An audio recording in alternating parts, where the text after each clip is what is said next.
Did the virgin birth actually take place? We're doing a Christmas-themed debate tonight, and we've got actually 4 debaters, 2 Christians, 2 atheists, talking about the virgin birth and a whole range of different topics that are related to this subject.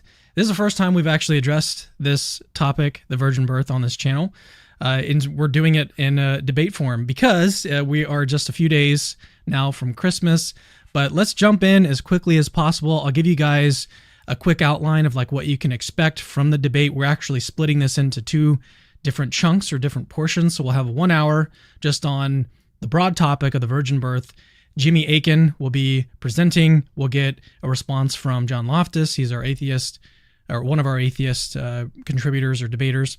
That'll be the first hour, just on the virgin birth. Second hour is going to be focused on these sort of Marian miracles and whether or not we can actually infer from these, say, Marian apparitions or miracles attributed to Mary, whether or not those can actually be used to support these sort of, the ancient documents about the virgin birth and whether or not that actually occurred. That part of the debate actually is going to be really interesting. I'm really excited about that part. We've got Caleb Jackson, who is our Christian. He'll be presenting on that. And then we've got Dr. Darren Slade. He's the atheist historian who's going to be rebutting Caleb's case. So we've got these, this debate is cut up into kind of like 2-hour sections. Let me go ahead and pull them up on the screen here. So we've got Jimmy Akin right below me. Caleb is right next to him. John Loftus is next to Caleb, and then Dr. Darren Slade, he is all the way over there in the corner. But instead of like what we kind of do here is we like to jump in directly to the material. So if you'd like to learn more about my guests, then check the description. If you hear anything that you like and you'd like to look more into what they're doing and where you can find them, then just check for the description of the video. So with that, let's go ahead and jump as quickly as we can into the presentations. As I mentioned, we've got Jimmy. He'll be sort of opening things up. 10-minute presentation from him, 10-minute rebuttal from John, and then we'll switch it over to the second hour. Oh, I should have also mentioned that after these opening presentations that we've got for these 2-hour blocks, we're going to enter into a 40-minute discussion period that'll be open to all 4 participants. So tonight's actually going to be really interesting. There's a kind of a new format, and we don't really have a whole lot of like 4-person debates we host on this channel just because they can kind of get chaotic. But I thought, you know what, to add to this sort of chaos that's inevitably going to happen tonight, I thought, you know what would be fun? If we actually took the super chats that you guys send in, if we took them and like stopped what they were saying and talking about and tried to work those in as best as we can. So we'll see what we can do. I can't promise, that we're going to just actually stop what they're talking about and address all of these super chats that will be sent in, but we are going to try to work those in. So if you'd like to help support the ministry and ask a question tonight, then you're definitely welcome to do so. And we'll do our best to work that in. So let's kick it over to Jimmy. Let's let him give his 10-minute opening presentation on the virgin birth. Let me go ahead and switch scenes here. We'll get his presentation pulled up. There we go. And so Jimmy, whenever you're ready, I'll be keeping time on my end, and just let me know when you'd like me to proceed to the next slide. Sounds great. Let's start by doing just that and go to the next slide. So my understanding is that the original topic of this debate was supposed to be miracles, but John insisted that we debate one specific miracle, the virgin birth of Christ, since it's Christmas. And I understand that. However, I don't think that this is a particularly well-framed debate topic for us. And, I would have preferred to debate something else, but here we are. Well-framed debates are ones where the participants share a common framework, but then differ on a particular point which they can debate. For example, it would not be a well-framed debate to discuss whether atoms contain subatomic particles known as neutrons, if one of the participants doesn't even believe that atoms exist because he rejects the atomic theory of matter. That would tend to get off track into another topic rather quickly. Debates that aren't well framed tend to divert to other topics, like debating the existence of atoms instead of the existence of neutrons, which is not the same thing. The virgin birth isn't well framed for us because what you conclude about the virgin birth depends on the framework that you have. If you're an Orthodox Christian, like I am, and you see that the New Testament teaches the virgin birth, then you're likely to conclude that it actually happened. But if you're an atheist, like John, and you see the same thing, the New Testament teaching the virgin birth, you're not likely to conclude that it happened. So the virgin birth really doesn't stand on its own apart from other larger issues. And so this debate is likely to veer into other topics besides the virgin birth itself. Nevertheless, what I'll do is present an argument for the virgin birth, an argument that convinces me that it happened. And I'll warn you right now, this is a theological argument because, of course, it is. This miracle is not one we have tons of independent records of, and so the miracle that I've been asked to debate is one that is supported principally by theological concerns. Leave it up to John to identify what topics he'd like to debate. But note, we may end up veering away from the virgin birth itself, which is the stated subject of the debate. Next slide, please. So this is an argument that I find convincing for the virgin birth. It is a theological argument. It has 8 premises and 7 conclusions, and it goes like this. If God exists, then he's infinitely perfect. And God exists, so God is infinitely perfect. That's just a simple modus ponens inference from the first 2 premises. If God is infinitely perfect, then he's accurate in what he says. And since we already concluded he's infinitely perfect, that means God is accurate in what he asserts. Premise 4, if the New Testament is inspired by God, then God asserts what the New Testament asserts. The New Testament is inspired by God, therefore God asserts what the New Testament asserts. Again, these are all just modus ponens. Well, premise 6, it turns out the New Testament asserts the virgin birth. Therefore, God asserts what the New Testament asserts, and the New Testament asserts the virgin birth of Christ.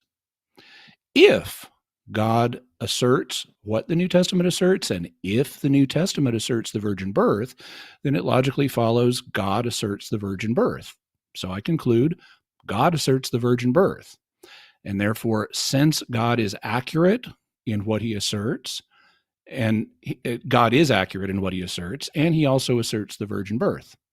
Finally, for the sake of logical form, if God is accurate in what he asserts, and God asserts the virgin birth, then the virgin birth is going to be true. And since God is accurate and asserts the virgin birth, that means the virgin birth is true. Next slide, please. So the argument, in order to put it in proper logical form so you could see the logical structure, I had to phrase it in kind of a somewhat complicated way just to make sure all the logical steps were spelled out. But the argument uses only 2 logical operations: conjunction, where you connect 2 things that have already been established, and modus ponens. Both of those are recognized as valid logical operations.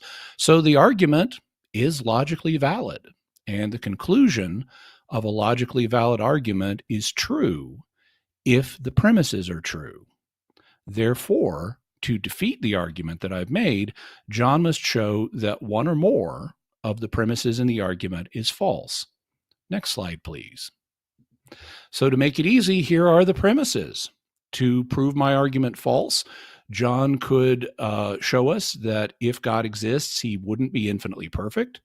He could show us that God doesn't exist. He could show that if God is infinitely perfect, he could still be inaccurate in what he says, in what he asserts. That's different than just saying. He could show us that if the New Testament is inspired by God, that doesn't mean God asserts what the New Testament asserts. He could show us that the New Testament is not inspired by God. He could show us that the New Testament doesn't assert the virgin birth. Or he could show us one of the last 2 premises, though they're rather straightforward, even though they're rather complex in how they're phrased. My guess is he'd be better going for one of the first 6, but he's welcome to go for any of the 8 premises, but he needs to show that one or more of the premises is false in order to disprove an otherwise logically valid argument. So next slide, please. John, it's over to you. Which of my premises do you want to attack? All right, we've got a couple minutes to spare even. So great job, Jimmy. Let's go ahead and toss it over to John. I'll go ahead and pull up your presentation, John. Here we go. And again, just kind of let me know to, progress through the slides. I'll go ahead and start my timer whenever you begin speaking. Okay, thank you. I'm glad to be here. I'm going to use up all my time, I'm pretty sure. Next slide. This debate is between Bible-believing Christians and everyone else who doesn't believe a virgin gave birth to an incarnate deity: liberals, Jews, Muslims, Hindus, spiritualists, deists, agnostics, and atheists. In other words, it's them against all others. Next. William Lane Craig merely presupposed the virgin birth. Here's what he said about it. The virgin birth was a stumbling block to my coming to faith. I simply could not believe such a thing, but when I reflected on the fact that God had created the entire universe, it occurred to me that it would not be too difficult for him to make a woman pregnant. Him is capitalized. Who else would have done such a thing? Not Allah, not Shiva, not Vishnu. The question is not whether a God could make a woman pregnant or do any of the other miracles in the Bible, but whether a God did in fact do so. Craig cannot assume that God believed to have done them, did them. Now, many clergy don't believe the virgin birth was a biological miracle. In the 1998 survey, 60% of the Methodist clergy didn't believe it. 44% of the Episcopalians, 49% Presbyterians, 34% American Baptists, 19% American Lutherans, 25% Catholic priests in the UK, and 37% of the Church of England. Next. They didn't believe it. So there's something here that we need to consider. I like comedian Bill Burr. He said, everyone else's religion sounds stupid. The first time I heard the story of Scientology, I thought that is the dumbest stuff I've ever heard in my life, while simultaneously believing that a woman who had never had sex, had a baby, and walked on the water, died, and came back 3 days later. Yeah, that made total sense to me, he says. So it just hit me one day. Why doesn't Scientology make sense and my stuff does? It's because I heard their story when I was an adult. I heard my story when I was 4 years old. Peter Boghossian says it well. Given the amount of religions in the world, we are forced to conclude that a tremendous number of people are delusional. There's no other conclusion one can draw. The most charitable thing we can say about faith is that it's likely to be false. And he adds, belief in God is not the problem. Belief without evidence is the problem. Warrantless, dogged confidence is the problem. Epistemological arrogance masquerading as humility is the problem. Faith is the problem. Next. Did Dr. Craig follow the evidence? No, not when it came to the virgin birth. In fact, to this day, Craig has never argued the evidence supports the virgin birth. Solid evidence is required. It gets us to the truth. It alone will help us avoid scams, conspiracies, paranormal beliefs, religions, and delusions of all kinds. We know this. Testimony to be considered eyewitness testimony is only as good as the weight of solid evidence that backs it up. What does not count as solid evidence is circumstantial evidence, subjective feelings, writings claimed to be inspired, dreams or alleged visions, second, third, fourth-hand hearsay testimony, and a 1 in a million healing event. Now, about the 1 in a million healing, we know the odds are 1 in a million, but there are 8 billion people on the planet, so you'd actually expect a lot of unexplainable healing events. Yes, but this is all Christian believers have. Again, they cannot say the God of the Bible did them. Now let's turn to Mary's virginity. Where's the solid evidence Mary was a virgin? We hear nothing about her wearing a chastity belt to prove her virginity. No one checked for an intact hymen before she gave birth either. Where's the evidence that neither Joseph nor any other man was not the father? Maury Povich was not there with a DNA test to verify Joseph was not the baby daddy, nor did he test others to see if they were. We don't even have first-hand testimonial evidence for the virgin birth. At best, all we have is a second-hand testimony, allegedly from one person, Mary. Joseph was convinced Mary was a virgin because of a dream. In chapter 1 of Matthew, he says, behold, an angel of the Lord appeared to Joseph in a dream, saying, Joseph, son of God, or son of David, do not fear to take Mary as your wife. And then when Joseph woke up, he did what the angel of the Lord had commanded him and took Mary home as his wife. Thomas Hobbes, English philosopher, said this, for a man to say God hath spoken to him in a dream is no more than to say he dreamed that God spoke to him, which is not a force to win belief from anyone. We cannot independently cross-examine Mary or Joseph for credibility and consistency, along with the people who knew them. We would need to do this since they may have a very good reason for lying, like pregnancy out of wedlock. Now let's turn to some other fake things that we need to consider, the genealogies. And Jacob begot Joseph, and the husband of Mary, of whom was born Jesus, who is called Christ in Matthew, and now in Luke. Now Jesus himself, about 30 years old when he began his ministry, he was the son, so it was thought, of Joseph. In no other case is an adopted son a legitimate heir to the throne. You see wars over such things. Either Joseph was the biological father of Jesus or he was not. If he was not, then Jesus was not a gene-carrying descendant of David, and God's promise to David was not fulfilled. Did the genealogies trace to Mary? With only double X chromosomes, she alone could only give birth to girls. By contrast, the ancients believed that mothers provided but a mere incubating tube in which the father's seed became a child. So the male child could be nothing less than a creation miracle out of nothing, making the genealogies irrelevant. Now let's turn to the fake Star of Bethlehem. Matthew's gospel says, the star which the Magi had seen in the east went on before them until it came and stopped over the place where the child was. Now, I've seen all kinds of attempts to find this star: a meteor, a comet, constellation of planets, supernova, or the type 1c hypernova located in the closest galaxy to ours, Andromeda. The fatal problem is that the magical star led the Magi to Bethlehem and stopped in the sky directly over a specific house where Jesus was born. Not only are moving stars nonsense, they don't appear to move in a southern direction from Jerusalem south to Bethlehem. Stars appear to move from the east to the west like the sun because of the spin of the earth. Here's a map. In the middle, you see Jerusalem. You have to go south to Bethlehem. The stars had to have traveled south, but that's nonsense. Now the fake census. And it came to pass in those days that there went out a decree from Caesar Augustus that all the world should be taxed, and all went to be taxed, every one to his own city. Joseph also went up from Galilee, out of the city of Nazareth, into Judea, unto the city of David, which is called Bethlehem, because he was of the house and lineage of David. So it says, Joseph went to Bethlehem for the census because he was from the lineage of David, it says. David lived 42 generations, we trust one of the genealogies, but if everyone returned to an ancestor's town 42 generations ago, the whole empire would be uprooted. If this was only required for King David's lineage, then what was Augustus Caesar thinking when he ordered it? He had a king, Herod.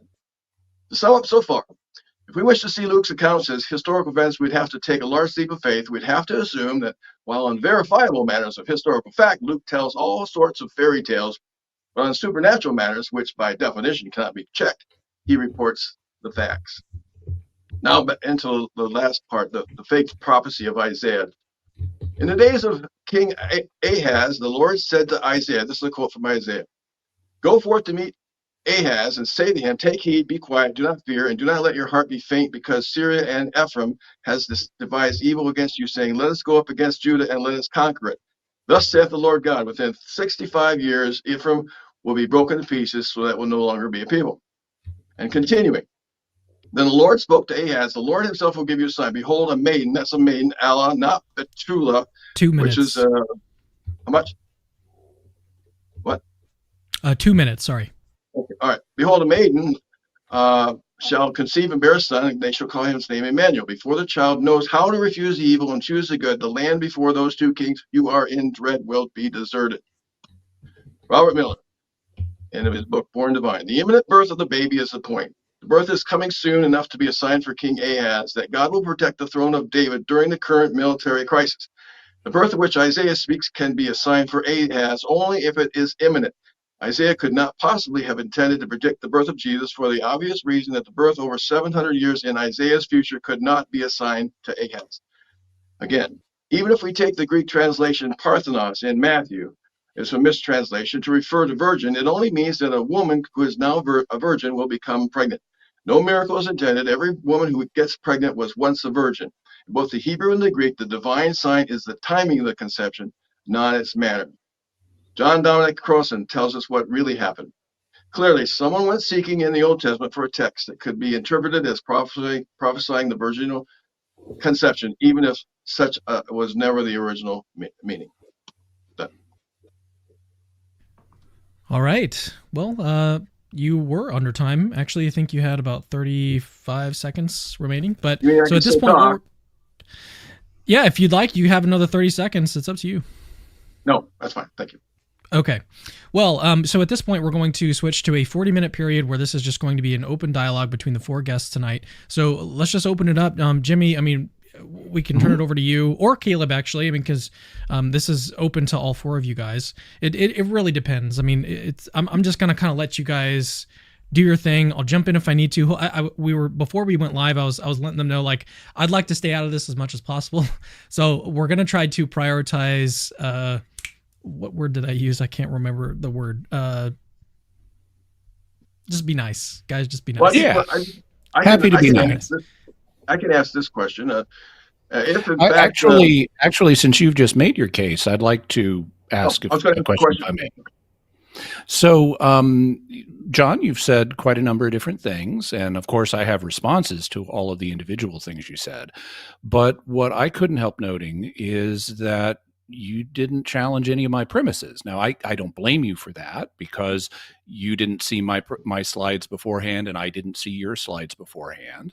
So this is our first attempt at an engagement, but I've laid down a logically valid argument for the virgin birth. So if its premises are true, the conclusion that the virgin birth is true follows from them. And it may be a theological argument, but that doesn't affect its logical validity. So if you want to show that this conclusion that the virgin birth is true is false, you have to attack one or more of my premises. Now, Cameron may want to put up the premises slide again. There's also a duplicate of it at the last slide in my presentation, just so we can see the premises again. But that's what you need to attack, John. So please tell me which of those you'd like to attack, and then we can discuss them. If not, then you don't disprove my argument. Well, your argument is not on target, because your argument is none other than what William Lane Craig and others say. You presuppose God, so voila, the virgin birth, or a miracle. You're not actually dealing with the evidence that I presented, the faked things, the genealogy, faked prophecy, fake star. These don't matter. These don't. They're not evidence. I mean, there's no evidence being presented. So I have premises, and if you want to attack the premises, I'll give you my evidence for the premises. No, every argument has to have starting premises, because otherwise it becomes an infinite regress. And so these are my starting premises for an argument that convinces me the virgin birth is true.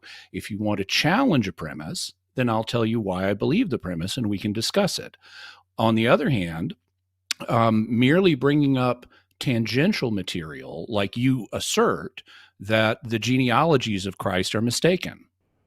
Okay, well, that could be true, but the virgin birth could still be true even if the genealogies are mistaken. You said the census was made up. Well, okay, maybe the census was made up, but that doesn't mean the virgin birth didn't happen. You're bringing in tangential issues, and if you want them to have evidential force against my argument, you need to find a way to direct them against one of the premises.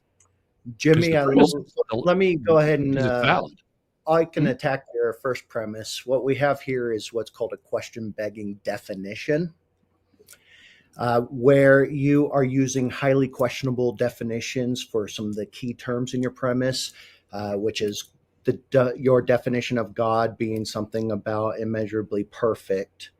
You are making your premise true by definition. There's nothing that says it's not imperfect. Well, okay, so in the first place, arguments can, now I understand you're a historian, not a philosopher. You said that you didn't want to be called a philosopher. And in philosophy, that's an inappropriate assumption. I also am a philosopher. I just didn't want to be referred to as that. Go ahead. That's fine. So am I. I'm also a philosopher. And so we both should know that in philosophy, premises can be true by definition. If I had as one of the premises in my argument, a bachelor is an unmarried man, that would be a perfectly legitimate premise. It's not question begging. It's just true by definition. The empirical claim is irrefutable, and it is if it is agreed upon. But the problem is you are assuming everybody has the same definition of what it means to be perfect, what it means to be God. Okay, all of that is disputable. I recognize that different people may have different definitions. For example, if you're talking about a lowercase God, like let's say Hephaestus, or Mars. Well, gods like Hephaestus and Mars don't have to be infinitely perfect. In fact, I would say none of the Greek gods are infinitely perfect. But as a philosopher, you would know that we can use stipulative definitions. And so when I use the word God, I stipulate that God is infinitely perfect. Anything else is not, it may be a God in someone's sense, but it's not the kind of God I'm talking about. And that is, in fact, the problem. You are assuming the truth of your definitions and your conclusions right there in the premise. You're mistaken. If I say a bachelor is an unmarried man, John is an unmarried man, therefore John is a bachelor, I am assuming what the word bachelor means, but that's not a problem. I'm just stipulating it. If someone else doesn't use the word bachelor to mean an unmarried man, then they're not engaging my argument. And in the same way, your problem you did there is not follow some Oxford Webster's definition there. Yours is a lot more nebulous. It would be more akin to saying, since true love is defined as a love that never ends in divorce, therefore people who got divorced were never in love or never had true love.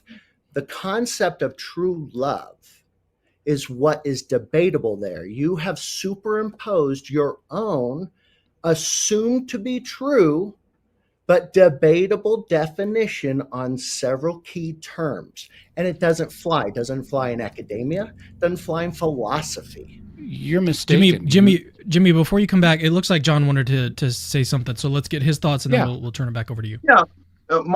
My argument, Jimmy, is something you didn't address. I mean, I'm arguing that there's no evidence, even if you believe in God, that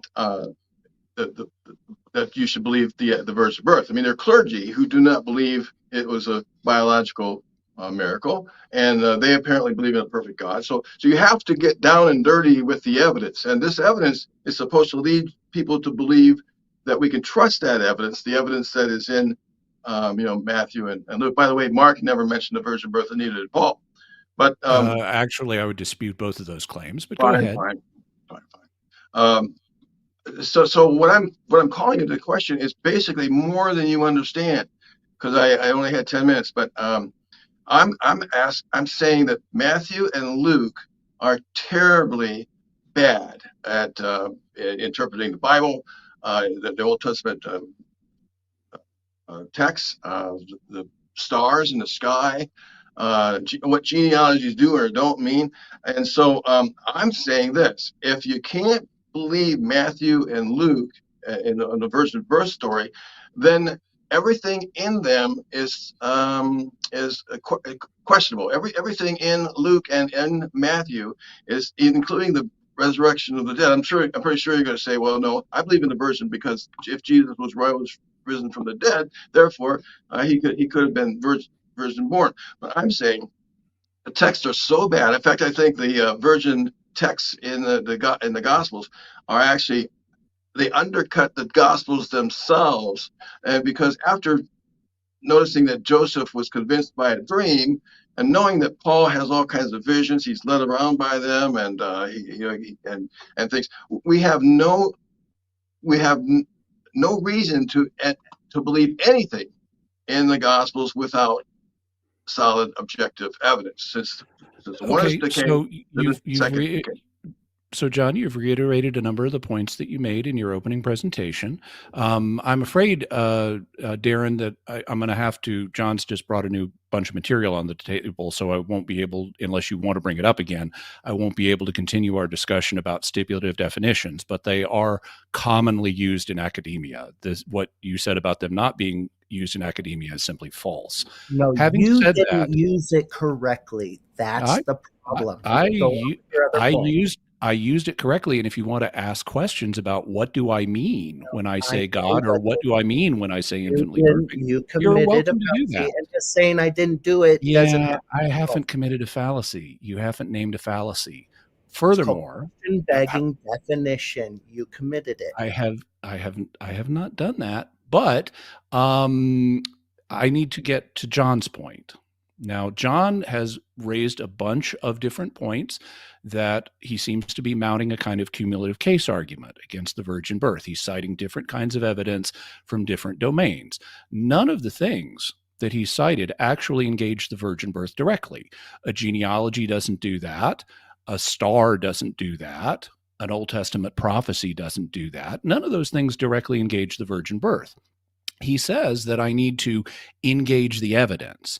And actually, I'm doing that. But what he needs to realize is the perspective I'm coming from does not depend on what Mary said. It does not depend on what Matthew said. It does not depend on what Luke said. I'm not relying on the authority of Mary or Matthew or Luke or Mark or Paul. I'm relying on the authority of God. I trust God more than I trust any of the other people I just named. So if God asserts the virgin birth is true, I'm going to believe God. That's why I believe it, not because I've got some mountain of historical evidence I could independently investigate. John was attacking your premise through. Hang on. Well, You're then John's dominating wanting the to say that. discussion. I'm trying to get to the end John of was this. addressing premise number 3, and you don't seem to understand that. Cameron, I'm going to need you to intervene because I need an adjudication on time. I let John go on for quite some time. I've let Darren go on for quite some time. I'm trying to get to a conclusion and throw it back over to them. Darren, let's let him just finish his point here, and then we'll bring you back in for sure to let you make your points. Okay. So, John has tried to mount a cumulative case argument, but I've provided a valid argument for the virgin birth. One or more of those premises has to be false. So what I've done is provide a logical structure that we can use to build on. So I would invite John to relate your arguments to one of my premises and try to show that it's false. Well, where's the premise that says that you can trust the Bible, you can trust the evidence that's presented? You have to have evidence. I mean, that was my main point. You have to have evidence, and everything we know from Matthew and Luke is that they're clueless. They're absolutely clueless about prophecy, I would dispute genealogies, about the stars. Well, if I can just say too, Darren was saying that John was objecting to basically premise 3 and maybe premises 4 and 5. If he's doing an internal critique on the genealogies and just the overall historicity of the account, he's saying if we can poke holes in the story, does that not make us question the accuracy of the New Testament, which makes us question the inspiration by God and so on? Right? That's what Darren and John were trying to get at, just to kind of direct this more towards the premises, if that's an accurate. It sounds to me like that John is mostly going for premise 5, that the New Testament is inspired by God, and he's trying to use various things that he sees as flaws in the Gospels as evidence against the inspiration of the New Testament. Darren, you seem to still think that he's going contrary to 3. 3 is if God is infinitely perfect, then he's accurate in what he asserts. So it seems like you don't deny that. Definitions. What do you mean by he is accurate in what he asserts? What does that mean? I mean that if God asserts something, that thing is accurate. It is true. And an assertion. What's that? In what sense true? It corresponds with reality. Standard correspondence definition of truth. Epistemology 101. Okay. So, as a philosopher, you should know that truth and those types of words have a whole bunch of complex layers to it. So there is no standardized definition that all of a sudden we should be buying into. But are you saying from premise number 3, God inspired the birth narrative in Matthew and Luke, therefore it is historically true, metaphorically true, allegorically true, spiritually true? Which one? So premise 3 doesn't actually address the birth narratives. When I get to something dealing with the virgin birth, when you say God communicates accurately. Sorry, Darren. Let's see if we can get Jimmy's response before we. Yeah, I'm not going to let Jimmy try to dominate by picking different things in semantics. You know exactly what I'm asking. When God asserted in the New Testament, is that historically true, symbolically true, spiritually true? What is the answer? It's a pretty quick answer. Darren, before, let's let him actually give his response though here. So when an assertion is made, it can take different forms, like a symbol, an allegory, a metaphor, or a historical truth. I would assert, if we want to refine a premise, that the New Testament asserts the virgin birth as a historical fact, and therefore God asserts the virgin birth as a historical fact, and thus I conclude that the virgin birth is true as a historical fact.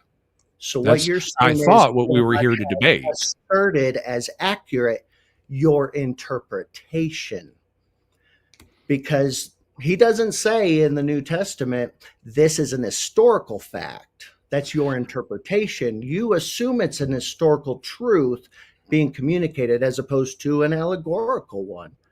So in other words, what you need to do is change number 3 to say, if God is infinitely perfect, then he has concluded my interpretation is correct. No, that's not how I need to readjust it. That would invalidate the form of the argument.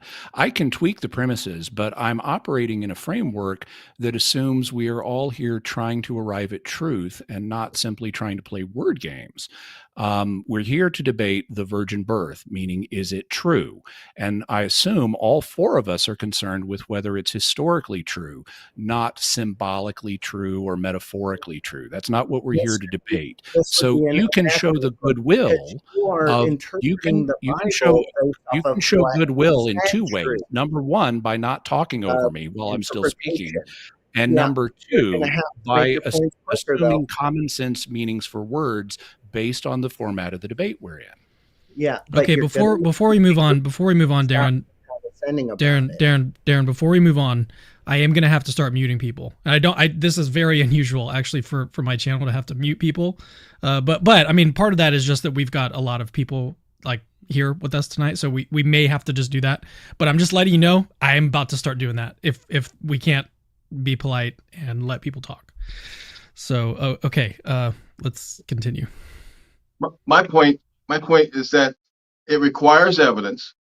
Mm-hmm. And all they have is one person who said, my birth is a virgin birth, by hearsay testimony. And there's nothing to support that evidence in the genealogies, the prophecies, the star, and just, you want to believe it, okay, go ahead, but just be honest with me right now. You say, well, there's no objective evidence for it, even though I should have objective evidence for it. Just go ahead. I mean, you can't say that I can just believe what the Bible says because the Bible says it. God must have been inspired to say these sorts of things, and therefore, even though it makes no sense, I mean, there's utterly nonsensical. I'm still going to believe it. You can do that if you want. Okay, you put several things on the table there. I'm not sure I'll be able to remember them all without you reminding me, but you asked to debate a particular miracle that we have evidence for in the form of the New Testament. I do not assume the New Testament is true just because. I don't assume the New Testament is true. I'm a Christian apologist. I think I have evidence that God exists, and evidence that God inspired the Bible, and evidence that it's consequently true in what it asserts. Now, you have accused me of not having evidence and just assuming this, but actually I'm not assuming it. I've indicated, here are my premises. You're welcome to attack whatever one you want, and then we can talk about the evidence for that premise. Thus far, you, John, haven't identified such a premise, but I would invite you to do so, or at least relate your arguments to one of my premises so we can have a basis for interaction. Yeah, I really want to circumvent your taking charge of this debate by certain premises. I've repeatedly said, I've argued that it needs evidence. It doesn't have it, and that's my argument. You can go ahead and continue believing it if you want because it's in the Bible, but that's what faith does, and faith also is what you need to Jetson if you want to know the truth. It's not circumstantial evidence. It's not second, third, fourth hand hearsay testimony. It's not any of that. It's looking at the evidence and saying, okay, I don't see it. Well, so I want to be respectful of you, and if you don't want to engage an argument that I've made, then you're free not to engage the argument I've made. However, I would also say you therefore have not disproven the argument that I've made. Likewise. Because the bottom line is evidence. That's just, would you repeat after me? That evidence matters? Evidence matters, and I've got tons of evidence, but you're not asking about it. Why don't you dispute something I said for once? I mean, come on. Well, I'm happy to do that. I'm happy to do that. That'll take us off. That'll take us off the subject. Okay. I'm happy to dispute something you said. It'll take us off the subject of the virgin birth and onto a adjacent matter, but I'm happy to do that. For example, you said that, let's see, I'll leave it up to you. Do you want me to dispute what you said about the star or about the census, or what would you prefer? Sure. You can pick your best target if you want. Well, I don't have a best target. There are several. It's just a question of which one to do in this case. Let's take the star, because you said stars that there's nothing that corresponds to what the Star of Bethlehem might have been, and that it led the Magi to Bethlehem, and that's impossible, that we don't have moving stars because they orbit in the sky from east to west. Okay. No, I didn't say it was impossible. See, God can do anything if he exists. I'm saying there's no evidence for it. He may have done that. There's no evidence for it. I mean, it's nonsensical to assume. Then I would assume. Then I would say that we don't need evidence for this, because that's not what happened. Perfect. The star was, in fact, according to our best evidence, the planet Jupiter. And the planet Jupiter had special significance in Babylonian astrology. Based on the omen-based system of astrology used in Babylon, when Jupiter did certain things, it signified that a king was going to be born in Amuru, which was the Babylonian name for the west, between Babylon and the Mediterranean Sea. And the only kingdom in that area was the only substantial kingdom in that area was Israel. And so consequently, when Babylonian Magi saw Jupiter do something in the sky in 3 BC that indicated that a king was going to come from Amuru and knock over the Babylonian dynasty, they concluded we need to establish some kind of mission to this new king who can help liberate us from the Persians. So we have evidence from Babylonian astrology, specifically from their astrological texts, that indicate that some of the things that Jupiter did in 3 BC and 2 BC would signal the need to have a friendship mission to the newborn Jewish king. They therefore went to Jerusalem, which is the place Jewish kings lived, and said, so where is he? Where's the newborn king? They had to be told to go to Bethlehem. They were not following the star. They then set out to Bethlehem, which is 6 miles south of Jerusalem, and it's slightly to the west of Jerusalem, so the road turns to the west. As they're going, they see Jupiter in front of them in the sky, and they rejoice because that was a providential coincidence. They didn't know they were going to see Jupiter, but they see Jupiter in the sky. Because the sky rotates to the west at 15 degrees per hour, and it's about a 2-hour trip to Bethlehem from Jerusalem on foot, Jupiter would have moved 30 degrees from east to west in the sky in front of them as the road is turning to the west. So Jupiter would appear in front of them and stay in front of them as they went. Because the road is turning to the west, Jupiter is moving to the west. When they get there, they look up above the house, they see Jupiter and interpret it as a providential sign. There's nothing impossible about this. There's nothing scientifically improbable about this. This is all the normal natural movements of Jupiter, as understood when you have the correct background from Babylonian astrology and when you read the text of Matthew in a careful way. So I would dispute what you said about the star. Hey, Jimmy, real quick, read my Bible. Where, what verse in the Bible is it in Matthew that says Jupiter? Which one is that? It says Oh, a star. is that what you And mean by and creative? and we reading of have the been Bible? able to plausibly identify the star based on archaeology that has revealed to us what Babylonians believed. So when it says, so it doesn't say Jupiter. Does it say 30-degree rotation? It doesn't have to say any of that. Jimmy, Doesn't have Jimmy, to say- This is it just- an but it does archaeologically say a plausible star reconstruction. stopped over a house. they had a It word didn't for stop planets. over the house. It was over the And house. they had a word for planets. Yeah, That's where we get Jupiter. our English word. That's how we got our English word planets, because it comes from a Greek word of the same origin. They use star, and as astrologers, they know the difference between a star and a planet. But yet, what you I'll want to need say? to address that. I'll need to address that. Would you like me to address it now or in a moment? Well, I just want to say. I mean, why don't you just say this? It was a miraculous star. There's no evidence for it now. And you can conjecture a planet in place of a star if you want to try to make it fit. But how do you get that to actually move and lead the Magi? Magi, by the way, Babylonians, you're assuming they knew about Jewish prophecy and the Messiah. No, I'm You're not. assuming they cared. There's No, no I'm record not. of that. There's no record of the Magi ever doing that except in the New Testament. So it Yeah. looks contrived. Why don't you just say, it's a miraculous star, and be done with it and say, I believe anyway. It's a miraculous star. Okay, you've asked me a set of questions, and I'll be happy to answer them. I don't believe it was a miraculous star. I don't believe it was leading them. The text does not say that it was leading them, or that no, it doesn't. It says it was in front of them, and Jupiter would have been in front of them on the trip to Bethlehem. So I don't believe it was a miraculous star, and it's identified based on Babylonian astrology. We have the cuneiform texts. They've been translated. I have $300 volumes from Brill Academic Publishing that contain the texts. This is I've read Raymond Brown. Hang on. I'm not saying that they knew anything about a Jewish Messiah. When they arrive, they don't use the word Messiah. They say, "Where is he who has been born King of the Jews?" They're expecting a king from this kingdom based on their own system of astrology's predictions.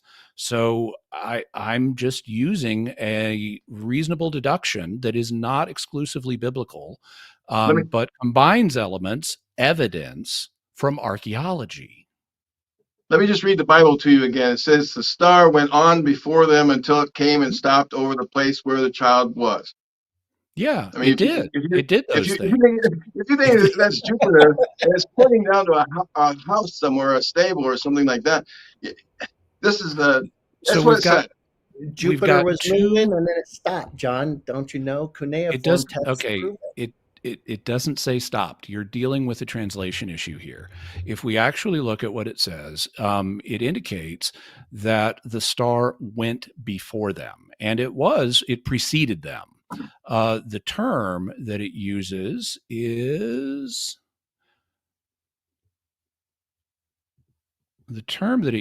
was proagen, and proagen just means to precede, and it did precede in front of them. Jupiter did exactly that until it came and stood. The word is histemi. Histemi does not mean stop, it means stands. And so if you approach a house and you see Jupiter is over it, Jupiter is standing over the house, because stars don't visibly move in a matter of a couple of minutes. So when you see the house and it's got Jupiter above it, you're saying, wow, Jupiter is standing above this house. It doesn't mean it's stopped in its orbit. It just means it's above the house. Fine. It doesn't change anything. You can't stop. You can't hover over a house either, but that's okay. I mean, you have to say there's no evidence for what I'm saying, and yet I'm going to say it anyway. I'm sorry. I don't want to be rude. But you have this need to believe, and you're trying to fit the text into some kind of a storyline. It's a miraculous star. It's meant to be a miraculous star. Okay, so personalizing the argument doesn't really advance it. I can do the same thing and say, well, John, you have a need to disbelieve. And so consequently, you're misreading the text. You're not doing careful study. Personalizing the argument doesn't help us. What I've tried to do is answer the question honestly. You wanted to debate the virgin birth. I explained why I believe it. I gave a logically valid argument. If you want to disprove my conclusion that the virgin birth is true as a historical fact, Darren, then you need to disprove one or more of my premises, and I've invited you to do that. You can repeat that all you want, but it makes no sense to me. I'm calling into question. Then I'd say you don't understand logic. Oh, I understand logic, and you can make anything follow certain premises and avoid the topic entirely.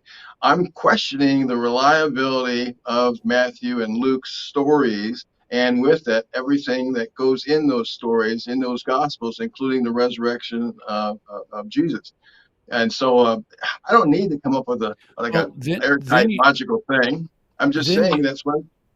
Then I would say you should have asked to debate the reliability of the New Testament and not the virgin birth. But you asked to debate the virgin birth.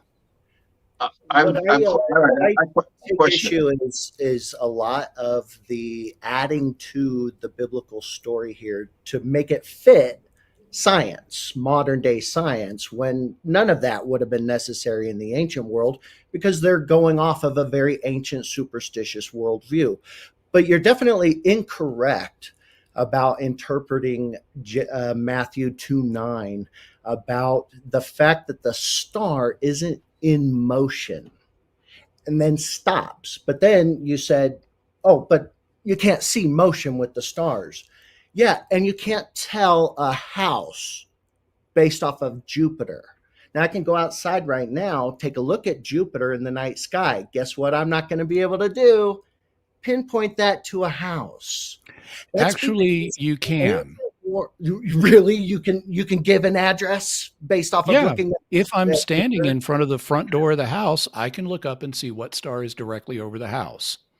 There will probably be several stars directly over the house that are visible to the naked eye. But if I'm standing close to the house and I look up above it, I could see Jupiter, I could see Venus, I could see one of the stars of Cassiopeia. I could see anything that happens to be above the house at that moment in the sky. Yeah, I don't know if it's a matter of perspective. I tell you this, but Jupiter's millions of miles away. It's not above anything on Earth. In a relative perspective, Jupiter, like other bodies in the sky, including the sun, appear above things. You can go to a building at noon, look up and see the sun above the building. You can do the same thing with Jupiter. It's just a smaller light. By the way, y'all mentioned about how we have this term planet. I don't know how familiar you are with the history of astronomy, but historically, the term aster, the term aster referred to any luminous body in the sky. So even the sun and the moon, because they were luminous bodies in the sky, were called planets. But the full name is Asteres Planetes. Planetes is Greek for wanderer. And so what they would do is distinguish the background fixed stars, which maintained relative positions to each other, from the wandering stars like Jupiter. So Jupiter was indeed conceived of as a star. It was a wandering star, an Asteres Planetes. So let's let John or Darren give their last thoughts on this, and then we're going to switch to the second half of the show, which we'll be talking about these sort of Marian apparitions, Marian type miracles, and whether or not that can be used to also support the virgin birth. So, but let's give John and Darren a last comment here, and then we'll switch. Okay, well, Jimmy is trying to make.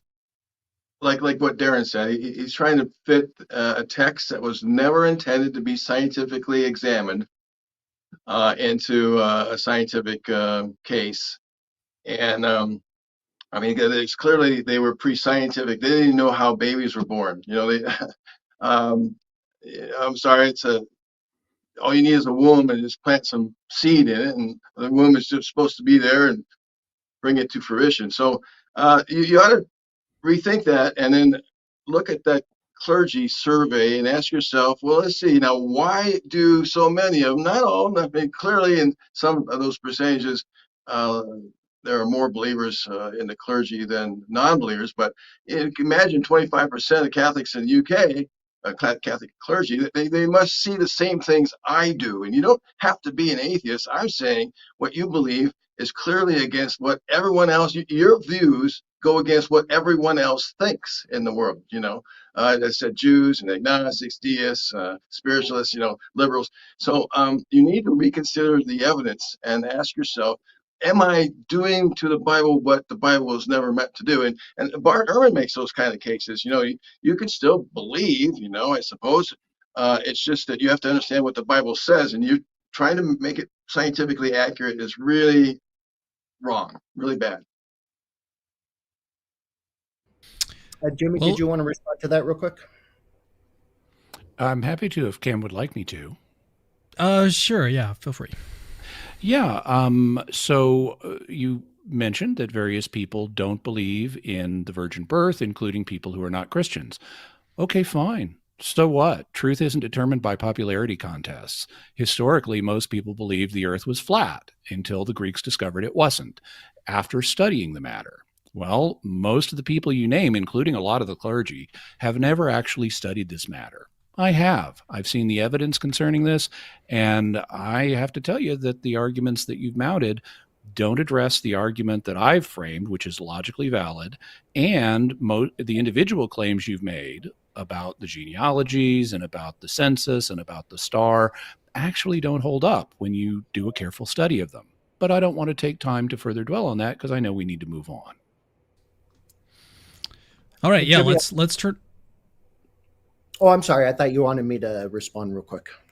Darren, yeah, let's do that, and then we'll move, then we'll move to the second section. Yeah, Jimmy, at the very beginning, you had said this is not a well-framed debate, and I actually disagree with that because we all have a fair good grounding of what reality is, and virgins don't get pregnant, and we all have that. Not a miracle, right? Well, and that's kind of the issue, though. You haven't proven or demonstrated a miracle. You just said that God is accurate in what he says. Then you say that must be an historical virgin birth, not an allegorical one, metaphorical one, nothing like that. God also, according to one of your positions, inspired the New Testament. For this cause, God shall send them strong delusion that they should believe a lie. That's 2 Thessalonians 2:11. And I can actually list a whole bunch of verses in the Bible where God is lying and deceiving purposely. So God is accurate historically, yet when he chooses to lie also. So even you can say he inspired the New Testament all you want. Doesn't mean that a virgin birth happened. Could potentially mean your God lies. So Jimmy, I'm sure you've got 20 different things you'd like to say in response to that, but let's move on to the second section. Let's get and Caleb's been quiet like this entire time, so let's we're going to turn over to him to get his presentation. So let me go ahead and pull up that scene here. I was being quiet to show off my impression of Jesus during the Passion when he was silent like a lamb. So trying to draw that analogy. So now you're going to utter the blasphemy? Yeah, probably not. Do you? Yeah, go ahead and share your screen, and then I'll get it up here. Share it up. Okay, got it. Share. All right. Can you see that? There we go. Is it full screen? It's on, okay. It's on the full screen. Yep. So yeah, and then whenever you begin, I'll start my timer. Okay. Yeah, we can just go ahead and go. So. Yeah, again, thank you for that interaction. Sorry that I didn't have more to contribute in that one, but I didn't want to get off rails. So I'm going to be taking a different approach and one that I feel more comfortable with because I think, like perhaps some of the atheists that are on the panel today, am more sympathetic to knowing that history, I think, has its limitations.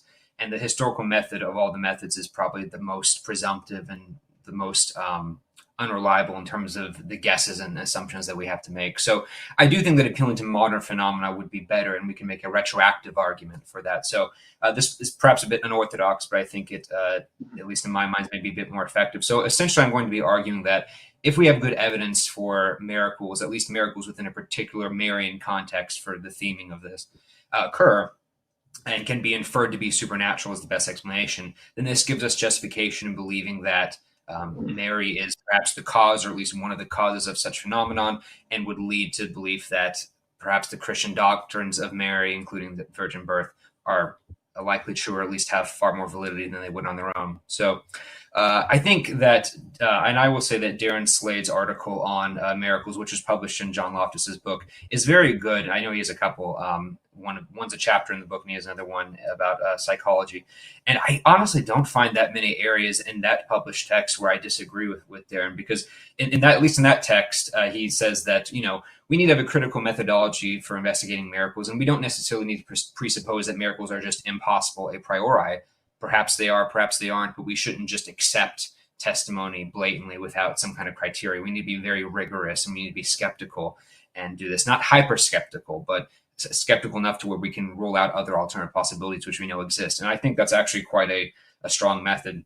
And so in that chapter, Darren talks about we have to establish witnesses' credibility. We have to establish that they have they're suitable for the testimony, but they don't have a testimony that's problematic. So we don't want testimony that has excessive contradictions. We don't want viewpoints that were far away or in the dark, or of someone who you didn't recognize, obstruction of observation, etc. I won't go through all of them here for time's sake, but you get the point. If there's testimony like that, and we know that can often be unreliable in the context of eyewitness testimony in police cases, we need to be careful of that. So what kind of testimony would we be looking for then in terms of what we would theoretically need, right? What would be accurate? Well, I would say in the case of certain Marian apparitions, not all of them, but in some of them we have an advantage here, because some of them not only entail Mary just appearing to one person, sometimes it's appearing to multiple people, and often these are repeated events. They're not always just one person saw a weird thing one time and then told everyone else. Sometimes these happen repeatedly in the same location multiple times in a way that could be replicated, right? In that way, sometimes under conditions that are relatively controlled. I think what's more interesting are elements that follow that, such as people claiming to have been spontaneously healed after seeing these. And in those cases, we can look at and we can actually verify the person's medical history if they had seen a doctor so many times by looking at their records. And we can also repeat the experiment of, okay, are they healed now? Is the disease gone? We can replicate this. And so I would argue that under these particular parameters, we avoid most of the issues we would normally have with faulty memory, cognitive biases, and so forth with eyewitness testimony. So, okay, what Marian miracles would sort of fall under this in this way? Well, I would point to just two for the sake of time here. One would be Lourdes, which arguably is the most investigated, not perhaps with the apparitions themselves, but of the healing phenomenon associated with it. Lourdes is one of the most famous healing sites, if not the most in the world, in southern France, beginning when a young girl named Bernadette Soubirous, at the age of 14, claimed to have seen a woman appear to her on 18 different occasions. And towards the end of that, I believe it was the second to last one, she identified the woman as the Virgin Mary when she was told, "Je suis l'Immaculée Conception," or "I am the Immaculate Conception." And I do apologize for my butchering of the French language there. But after this, the Virgin showed her a spring that could allegedly heal people, and people claimed to start being healed. Now, no one is claiming that all of these are legitimate. Many of them are perhaps psychosomatic. This was also the late 19th century, and so misdiagnosis could be possible. Medical science was not exactly perfected even today, let alone then. So we don't want to say that all of these are automatically supernatural, right? But in many of these cases, there are documented ones where there was actually quite an impressive medical history. And although some of them could be attributed to misdiagnosis and so forth, other ones are quite hard to. For example, there are 70 officially recognized miracles in Lourdes between 1858 and 2018. Now, they may seem small compared to the thousands of people that go there every year, but that also is the only ones that the church have affirmed. It doesn't mean that the only ones that have been passed the medical scrutiny. And of those 70, at least roughly a third of those are things that are very visually obvious. So things that wouldn't be easy to misdiagnose. So people who have tuberculosis sores that are eating away their face that are instantly healed. People who have fistula or ulcers, or in one case, a broken bone, which is what's pictured in the bottom left there, Pierre de Ruder, which I did write a whole article on, but won't go into for the sake of time. So the Medical Bureau investigates these and usually encompasses hundreds of doctors in these. In fact, the most recent case, which was verified in 2018, involved a woman who had been suffering from extreme nerve damage for roughly several decades, and she was investigated by over 300 different doctors in this before the case was verified. So many of these are strange. Now, I'm not saying that spontaneous healing in and of itself is miraculous. People do get better all the time, but there are those Lambertini criteria that were on the prior slide that I didn't have time to go through, but I have discussed elsewhere, that we're looking for. That don't just say that a healing is unexplained, but that it's non-natural in its observation based on those criteria. Something like instantaneity, permanency, completeness, from a history of organic disease and progressive disease. The other one I'm going to quickly go into here is Our Lady of Zaitoun, a case that both Jimmy and I have talked about on podcasts. And this is probably the most well attested in terms of number of people. Zaitoun is known for being the location in traditional orthodoxy for where Christians believe the Virgin Mary settled in Egypt when they were fleeing Herod from that. Now, that tradition perhaps is not very well attested historically, but the context of it is. So a church was built there after a man had a dream where the Virgin Mary told him to build a church there and a miracle would appear.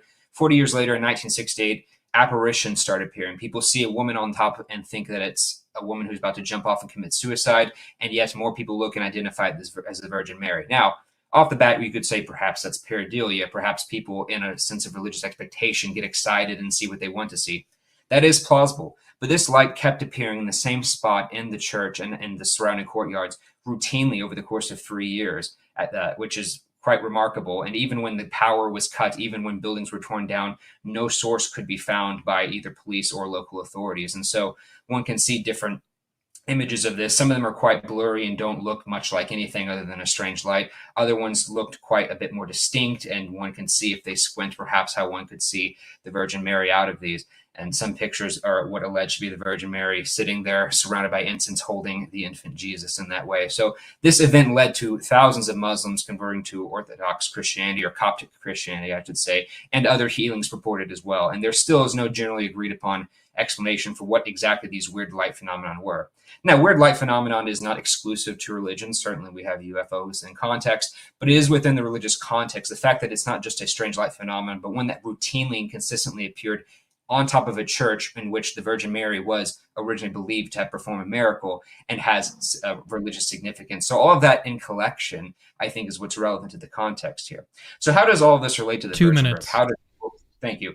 How do people being healed and seeing weird lights imply that, something supernatural is going on? Well, I would say with a miracle, to use John's term, an outsider test of faith, we should be looking for 3 things. One, the quality. How well attested it? How good is the evidence? Is it just hearsay? What evidence do we really have? 2, and I would argue in the case of both of these, we have more witnesses in the case of Zaitoun than almost any other miracle in history. And in Lourdes, we have probably more scrutiny than almost any other miracle cases in history.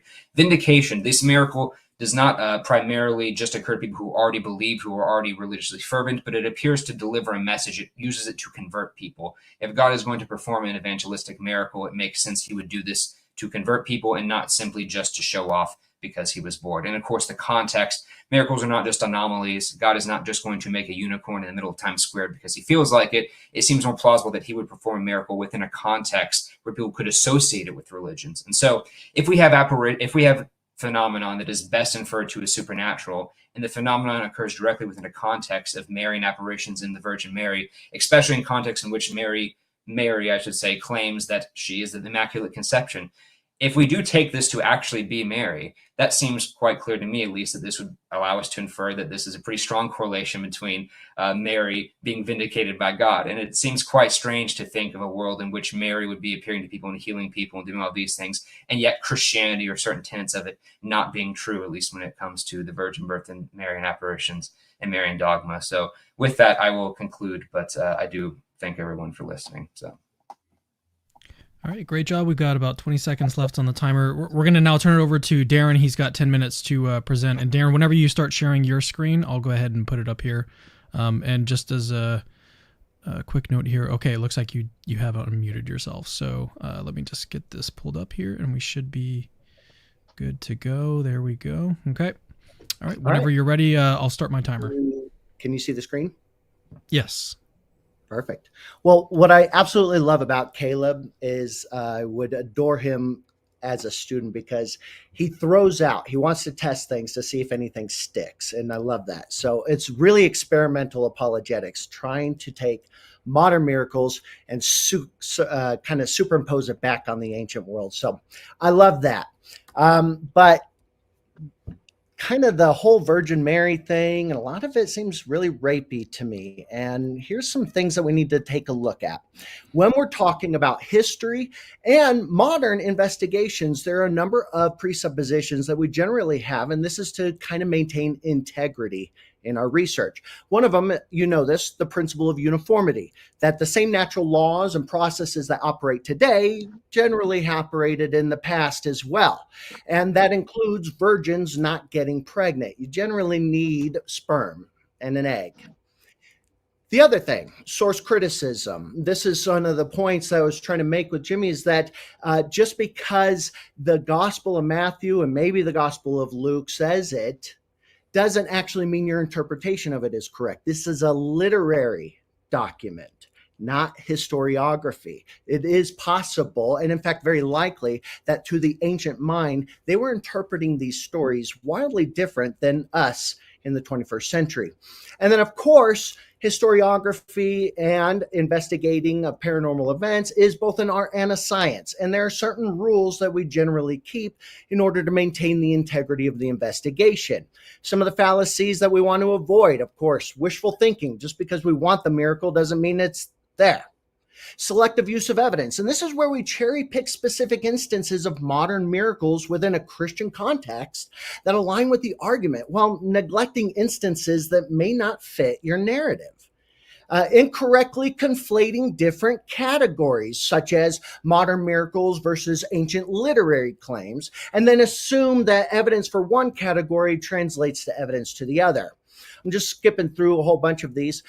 False analogies. Now, this is where you assume that a miracle is well evidenced in a modern context, and therefore it's analogous to the virgin birth in a literary context, without considering the unique circumstances, claims, evidences, all that kind of stuff. And I want to probe more with the analogous thinking in historiography. Drawing on analogies like Marian apparitions, like the healing miracles at Lourdes, this is great stuff. But the problem is it is meant to reinforce arguments. They are meant to be auxiliaries to proof. But if the original argument, such as the virgin birth, it does garbage, then no amount of analogies are ever going to make the garbage original argument true. Analogies should be used to persuade, communicate, clarify, illustrate.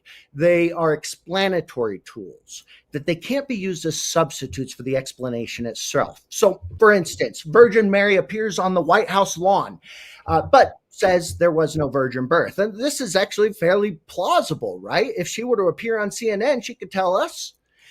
The false analogy is trying to say an apparition somehow relates to the virgin birth or the virgin conception.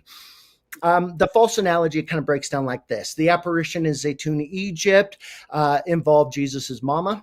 The virgin conception also involves Jesus's mama. The apparition in Zaitoun, Egypt is a bona fide miracle. Therefore, it's inferred that the virgin conception is a bona fide miracle. And that's just not how logic works. So we might take those first three prepositions to be factual, but the fourth is still an analogical inference. The first two prepositions in that are disparate. They're describing two different things, and that's where the problem is. See, the modern day apparitions in Egypt and elsewhere, they are functionally connected to the modern day aspects of evidence, such as the photographs you showed. And the process of corroborating and interpreting the events are wildly different. And something that I just am actually really surprised about is why when you look at those photos and other accounts that you conclude it's the Virgin Mary. And quite honestly, I'm baffled because I thought everybody knew it's actually the Egyptian goddess Isis. And she's here nursing baby Horus. I mean, that seems a heck of a lot more plausible. And of course, it's in Egypt, so why isn't it that god? We automatically go in with a lot of these evidences presupposing the conclusion when the interpretation of the data is actually what's at issue. We go to Lourdes, and using Lourdes to try and demonstrate previous miracles is actually, it's really clever, but it would fall under the absurd analogy. So I'm just giving an example here on the screen. This rubber ball and that apple are both red, round, smooth, and shiny. And the apple is good to eat. Therefore, the rubber ball must be good to eat. That kind of logic is absurd, right? The qualities of the ball and the apple are functionally relevant to aesthetics, but not edibility. Well, the same thing applies when we use the virgin conception and healings at Lourdes, because they both involve Catholic faith and Mary. And the healing at Lourdes is an historical fact, presumed. Therefore, the virgin conception is a historical fact. But again, the qualities are meant for Catholic faith, not historicity. And this is what we say when we mean that it kind of breaks the rule of relevance, that there needs to be a relationship between X and Y in order for an analogy to stand for A and B. And of course, some things that you didn't mention about Lourdes that I think we should know about, that the declining miracle rates. In the 30 years, latter half of the 19th century, about 1,200 people claimed to have been miraculously healed. Then between 1909 and 1914, 411 people. Then 1947 and 1976, 25 people. Now, one verifiable from 76 to 2006. What happened? Modern medicine, science happened. Most miracles at Lourdes was confirmed during the Golden Age, before penicillin was even discovered. And in fact, the church has declared that they're no longer going to call spontaneous recovery a miracle until they can get doctors to say that the disease itself is incurable. The church is relying on 7 criteria devised back in the 18th century, and there are other medical bodies that have taken a look at some of the inexplicable miracles and have found explanations for them. And of course, then there's just the problem of the fact that, well, Mary kind of sucks at her job. She doesn't do missing limbs and amputees. She only seems to take care of cures or of diseases that could spontaneously cure themselves sometimes. And of course, one of my favorite, NBC News reported that the International Doctors Panel at Lourdes is getting out of the miracle business. Quote, "It seems miracle may not be the right word to use anymore." End quote. That's from Bishop Jacques Pellier of Lourdes. In fact, they're 2-minute warning. Thank you. They're also just going to say it's remarkable. I'll skip through this, but basically, no proof for the virgin conception, some proof for modern miracles. That's a lot of weight to have to try and carry. I do think, though, that your overall argument does beg the question and has a questionable modus ponens. Basically, it's well evidenced. If well-evidenced miracle occurs today, then that serves as evidence of Christianity. Well, you simply asserted the conclusion as one of your evidences. You used a premise as though it's true. And that's the problem. See, you have a good structure here with the argument. If A, then B. And A, therefore B. But the problem is your premise 1 hasn't been established. It's only assumed to be true. The assumption being that a miracle happened, therefore the Christian God, even in a Christian context. Marian miracles are not repeated. They don't leave lasting effects. It's simply not true. Marian apparitions of supernatural nature somehow mean that Maria is responsible for it. This is what we call causal oversimplification, and you're assuming a necessary condition is also a sufficient one. So what I would like to see, that we investigate properly people's who claim to have experienced or witnessed a miracle, vet them. Then, can we rule out overactive imagination, fantasy proneness, dissociation, developmental disabilities or cognitive handicaps, misinformation effect, interviewer bias, trauma, flashbulb memories, independent corroboration, any of that happen? All of this needs to happen first. A true, thorough fact-finding mission before we can conclude a bona fide miracle has taken place. And that's time. Right? Did you, it looks like you're on your concluding slide. Would this take too long to just go ahead and conclude here? No. Just I'll let Craig Keener conclude this. He says, quote, "The collection of miracle reports would not prove that any given claims to miracles in the past were authentic." That's it. All right, so what we're going to do now is we're going to, again, turn to a period of about 40 minutes where we're just going to have back and forth between the Christians and the atheists on this topic specifically. So, but let's turn it back over to Caleb and get his thoughts on Darren's opening presentation, and then we'll, get thoughts from everyone. Yeah, no, first of all, Darren, that was very good. Thank you for that. I liked all the little animations and stuff you had in the PowerPoint as well. I also have a lot of notes, so I don't entirely know where to start, whether we want to talk about method and inferences, or whether we want to talk about specifics of Lourdes or what have you. So I don't know. Is there a particular place you want to take a stab at? Well, address my argument that it's a false analogy to try and use modern day miracles to prove or at least relate to the virgin conception. Do you have anything on that? Yeah, so I would say first we would have to ask what reasons, and this may sim into some natural theology, so you may disagree with some of the premises, but in terms of why we would think that God, or why, no, I'll just say God, would perform a miracle in a certain way, right? So you could say, for one, well, maybe God wants to show mercy on someone. Maybe he wants to stop them from being in pain and harm. Someone's sick, he wants to heal them. It's like, okay, God could do that, but does God really need to do that through a miracle? Because God could prevent a disease, God could heal them through medicine, right? So that may be perhaps one reason, but maybe not a primary reason. Well, maybe God wants to grow someone's faith and make them stronger. Again, that could be plausible, but God can also do that through internal spiritual experience. In fact, most people who pray, right, for relief, like, God, please help me through this surgery, they're not really expecting God to do something extra normal in that way. It's a calm inner sense of peace, right? So the third reason would be, okay, well, what's a way in which God could vindicate something else to show externally? Because internal religious experiences can't be held by groups of people, only individual. At least I can't see someone religious experience in the way that they can experience it. And so miracles are sort of the symmetry breaker, as a sign to say God is vindicating a particular message. And so I think if God is going to do miracles, it is going to primarily be for that reason. It can include the other two, but it does need to have that factor. In fact, the word miracle, the Latin is miraculum, to wonder, right? So it's meant to be something that is observable to people, to kind of be a stamp of vindication. So if miracles are signs of vindication, then it seems like there is some kind of message to be associated with it. And so if that's the case, then we can ask, okay, well, what is the message being vindicated here? And that would depend on the context. So if a prophet does something and does a miracle, if that prophet has a message, say, hey, I'm from God, and they do something that presumably only God can do, then we may infer, okay, maybe this actually is God giving his stamp of approval if it were legitimately supernatural, right?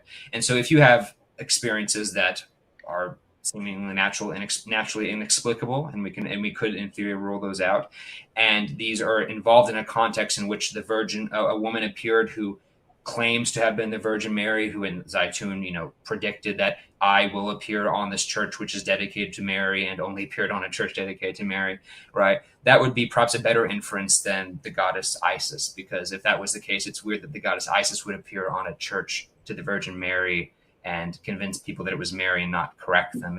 That seems rather strange to me, unless you want to say it's some kind of deceptive thing. So I would say the context in which these occurred, in which Mary claimed it was herself, or at least people who purported seeing her claim that she had told them this, right, in combination with these other factors, would be how we would infer that. And last thing I'll say, because I know I've been talking a long time, is that we do see these kind of inferences with people like when Harry Houdini, who you may know a little bit, before he died, he had been investigating seances, right? And he showed most of the mediums were using trickery, and he was open to being convinced. And so he had proposed that there was a key word, and that he would die and his wife would go around to mediums, and people would be like, oh, I can communicate with your dead husband. And there was a special key word that she never told anyone. They're saying, okay, if you're really talking to Harry, tell me what the word is.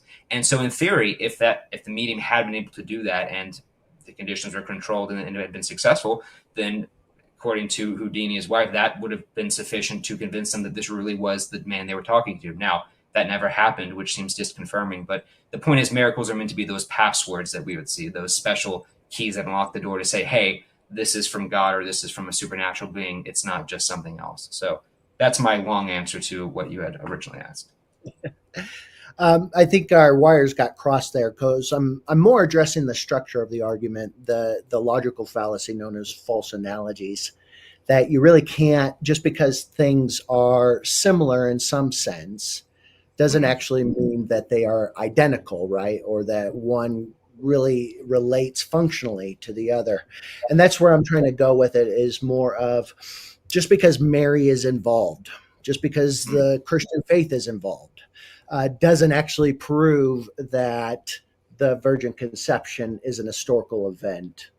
And I would disagree also with the definition or this expectation that a miracle is meant for vindication. It's just as plausible that miracles, if they were to occur at all, could also be meant to deceive the gullible. We don't have any reason to just assume God is the good guy, or that he is just pure good, and rather than, why not him be a trickster? Why not him be evil and malicious, doing these things? There's a lot of assumptions that come in, and that's the problem.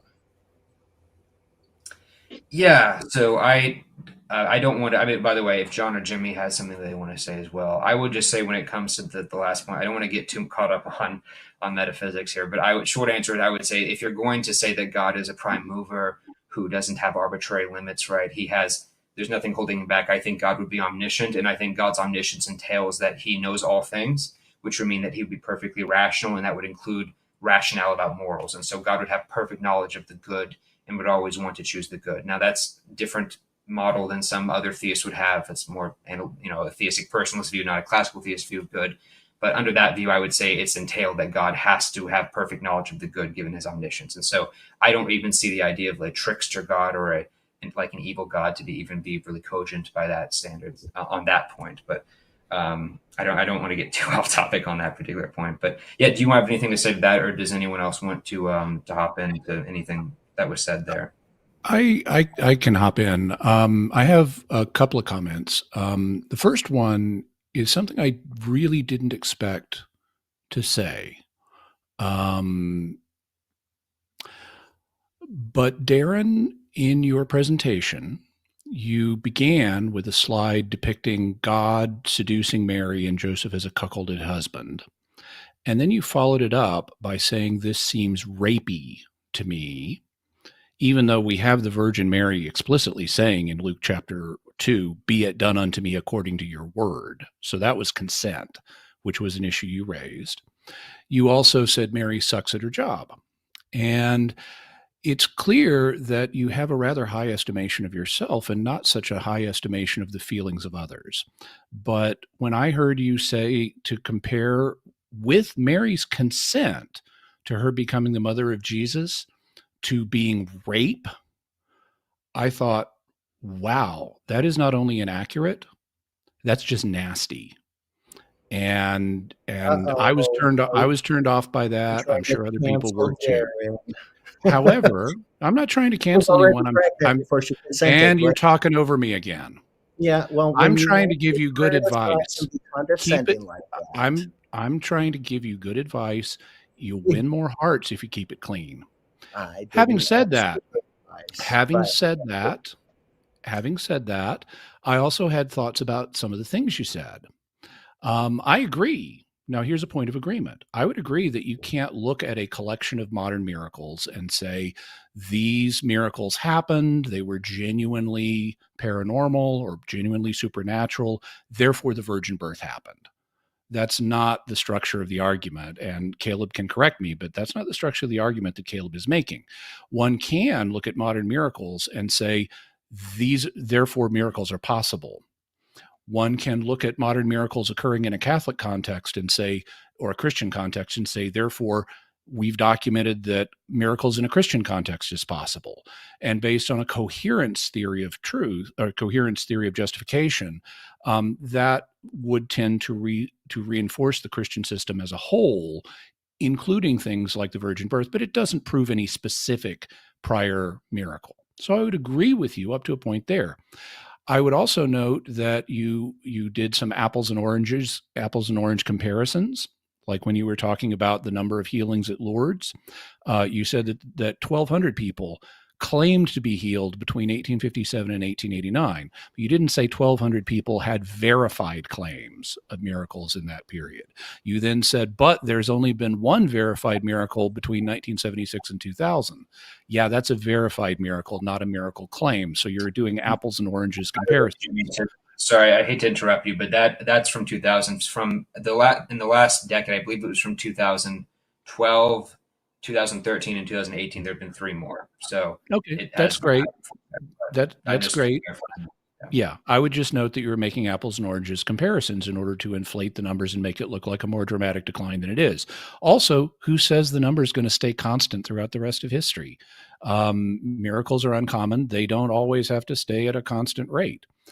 Then you said that there are no cases of missing limbs or amputees having missing limbs restored. Well, actually there are, and Craig Keener has documented some of those. So that was another mistake. It's not a huge mistake in what you said, but it was a mistake. And just on that point, because I know, well, Darren already wrote a chapter critiquing Keener, so I don't think that would impress him much. But there is a case, and I didn't bring it up here, not in Lourdes, but in Zaragoza, Spain, of an alleged amputee getting a leg back, and I'm writing a whole chapter on that. So actually, I talked about it a little bit on Cam's show, and I've done other podcasts, so I can send that if you're interested. But that one, we do have signed affidavits from doctors saying I sawed off the leg, and we saw him as a beggar and so forth. But not saying that that's convincing, but there are cases out there that do follow that are within a Marian context. But I'll just have this a tangent. John, you've been quiet this whole time. Oh, I was waiting for Darren to come back. I think sometimes we enjoy a little bit of humor at someone else's expense. On that. One might say, as whatever else you might say, that I just as children are not consensual adults by virtue of them being children. I think that when it comes to a God. A woman, a young maiden, maybe, I don't know how old, let's say she's 18, couldn't consent either.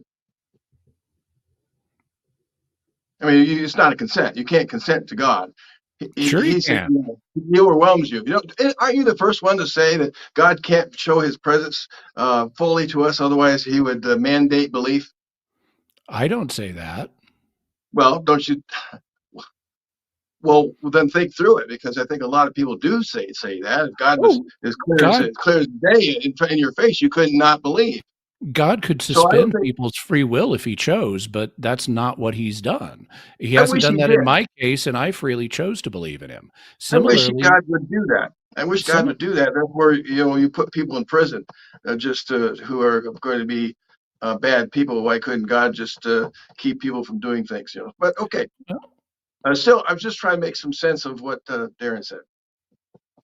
Yeah, I don't think it does make sense, because we have the Virgin Mary clearly consenting, and to prop up his crass statement, you're now proposing a theory for which we have no evidence, which is God overrode Mary's free will. But this is a mere style point. I don't want to get distracted by that, because it doesn't address the substance of our discussion. He was just being a jerk. Oh, I'm sorry your feelings were hurt by having a sense of humor. Classy answer there, Darren. She didn't consent. Sorry. Just because she was already pregnant. Afterward, she was already pregnant.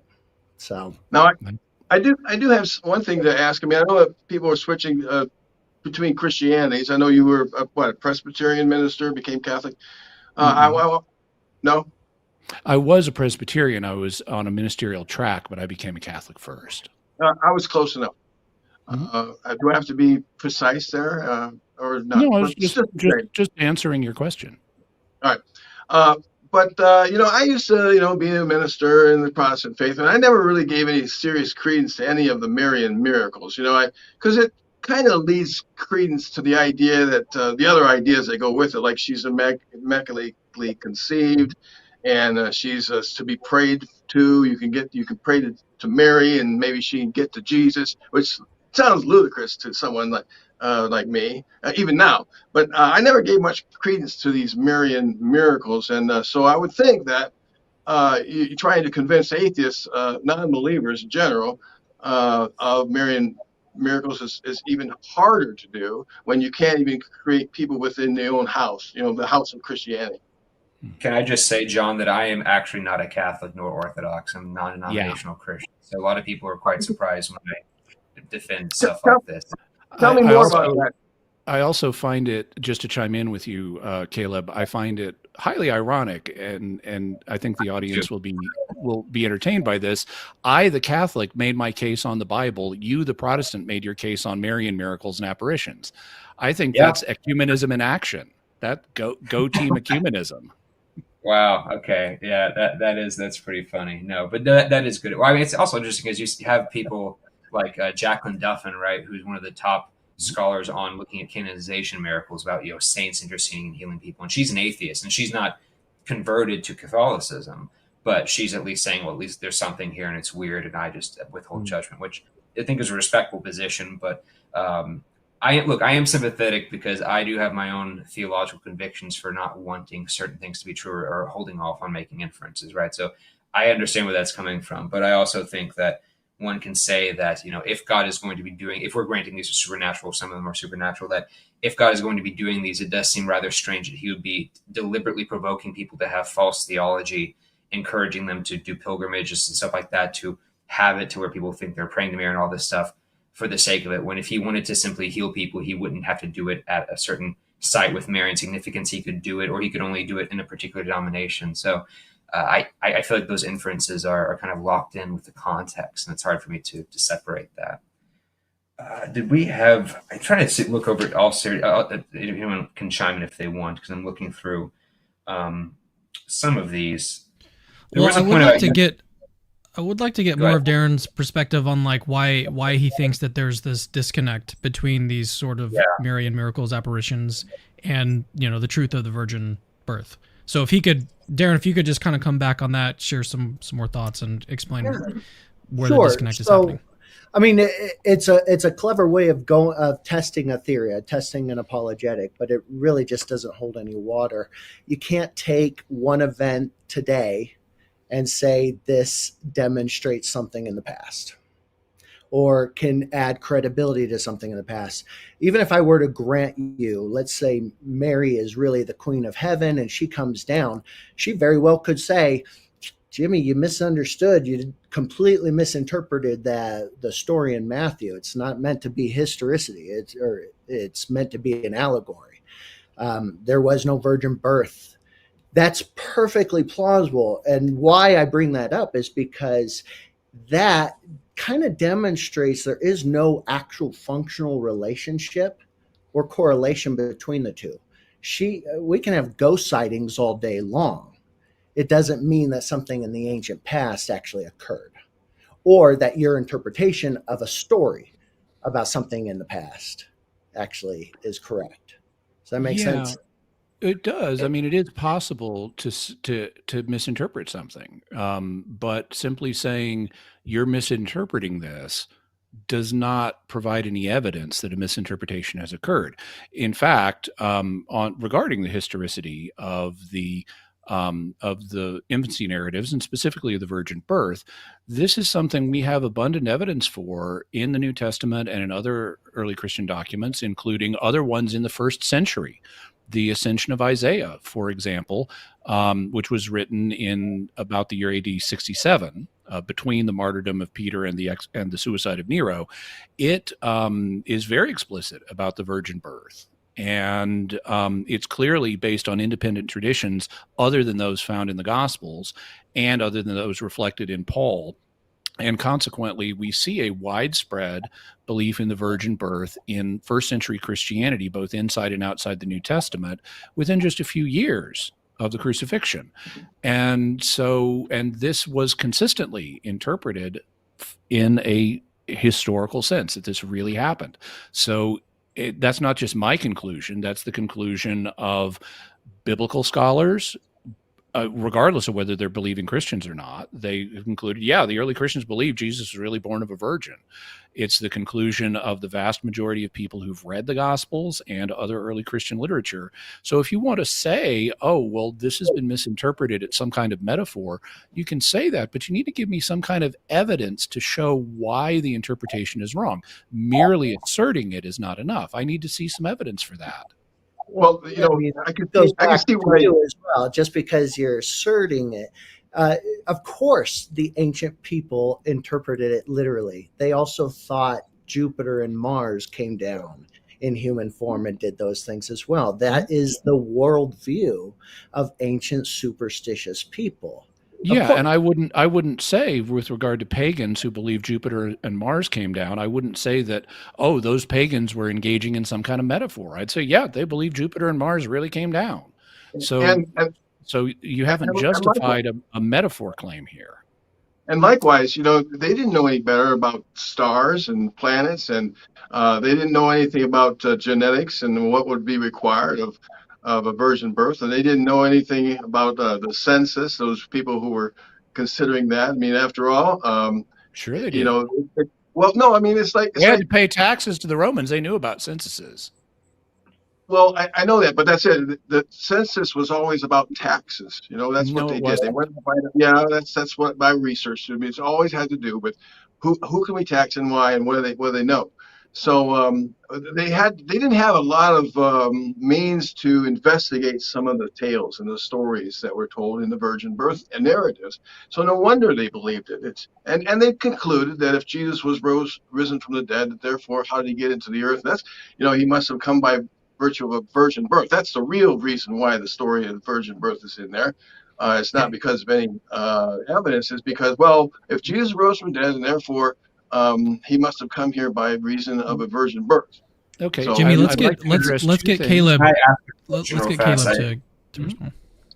Well, I wasn't even going to respond to that because that's a bit more with the first part, but I was going to ask if Darren or John wants to. So when it comes to the retroactive historiography is what I would call it in terms of putting that back on. How do you feel about, and there have been a couple papers on these, when people take things like modern understandings of mental illness and diagnostics, right, that are relatively recent historically, and then they try to say, well, look, we can look and see that Caligula, the Caesars, had these symptoms, and so it's possible that Caligula had epilepsy or multiple personality disorder. Same thing with Jesus's exorcisms, right? They'll say, well, look, demon possession may have been mental illness back in the day, and so would you say that that's plausible historically we can do that, or are you adverse to doing that in terms of saying we can take modern understandings of things and putting back to say, oh, demon possession may have been mental illness because there's certain things that we see in common, and certain Roman emperors may have had these because we're seeing similar symptoms, or would you just be averse to that at all? Yeah, that's a great question. It's actually a well-known problem in historiography. So there was one author some time ago who had taken a look at some of the psychological studies done on concentration camp prisoners after the war. And this historian superimposed the psychological stuff on the Holocaust survivors back onto African slaves, and said they likely suffered from similar things. Now, while you can do this in the sense of trying to draw or come up with some theories, you can't say because of what we know from the concentration camps, therefore we know this about the African slave trade or the effects of African slavery. Does that make sense? So yeah, it would actually be, and that author did get a lot of grief about it because it is bad historiography. It is bad methodology. Yeah, and I can sympathize with that, especially since mental illness is already hard to diagnose, even when you have a person sitting in front of you, let alone doing it from texts of a person writing secondhand describing someone. So I can definitely understand that hesitancy. Although I don't see why, in principle, if you could draw proper analogies to say people who suffer from these things have these symptoms, and that's like what it checked out. I'm not sure why in principle that would be methodologically flawed, but I think actually applying it in the cases we have may be much more difficult because there's so much nuance and so much controversy even within mental health as a general field, let alone doing it on historical figures. But I guess I was just trying to say I feel like there are analogies that we do see people draw in historiography to things, or you'll say, like even earlier we're doing with Jupiter, right? Being that I know that one was contested, but I'm sure there are phenomenon that I'd have to go back and see that people have said, oh, that might have been this star, this might have been this certain phenomenon of wind blowing this thing, and that's why Alexander was able to cross a sea at a certain point or something, you know, things like that. So I guess it seems like we can make, I know you use the term analogical inferences. Yes, sometimes analogies can be inapt, but other times analogies are accurate. It really depends on what criteria we need for an accurate analogy. And all I'm trying to say is that, yes, if there was just a general weird supernatural phenomenon, I don't think that alone would be enough to infer anything in particular. But if you have a supernatural phenomenon that we presuming it is supernatural, if you could demonstrate that with a degree of probability, and you could say, okay, what context is this? What is the point? Well, the being that claims to have appeared says, hey, this is me. This is my intentions. I don't see why it's implausible to say, oh, maybe that's a good avenue to look at. Let's look at that theory. This being, this apparition is proposing, this is what she's here to do. Maybe we should at least take that into consideration, right? All else being equal. So in Darren's example, if an apparition did appear and say, and it was well evidenced and said the virgin birth is actually not true, and, you know, Jehovah's Witnesses are right or something. I know they believe in the virgin birth, but, you know, some fringe one, I think we'd have to take that into consideration. I don't think that alone would be enough, but it would at least be some evidence, I think, against it, and it would convict me of that, I think. Just as if, you know, I've heard people say, I'm not saying that you all are saying this, but I've heard atheists say, well, you know, if Christ appeared to me and I could feel it like Thomas did, then I would believe. It's like, oh, so if Christ appeared to you today and show you, does that mean that therefore he rose from the dead 2,000 years ago and that those stories are true? Even if Jesus appeared to you and say, hey, this is true, touch me, feel me. A lot of people seem to think that that would be persuasive. So maybe you all aren't of that ilk. I don't want to presume that, but I guess it just doesn't seem like that's a bad inference to make. Well, it's not about being hyper skeptical, and it's not about always just creeping on any evidence or anything like that. But there does need to be a healthy dose of skepticism. People are gullible, and that's where I think the kernel of the problem here is that you want to assume that the Marian apparitions are valid and that the interpretation is valid. So even if I were to grant you that the Marian apparitions are some kind of supernatural thing, or maybe we should say extra normal thing, right? Sure. Yeah. Doesn't actually mean that it is connected to the Virgin Mary in any way. Why not have it be an ancient Egyptian goddess? Why not it be parallel universes or extraterrestrials or overlords, right?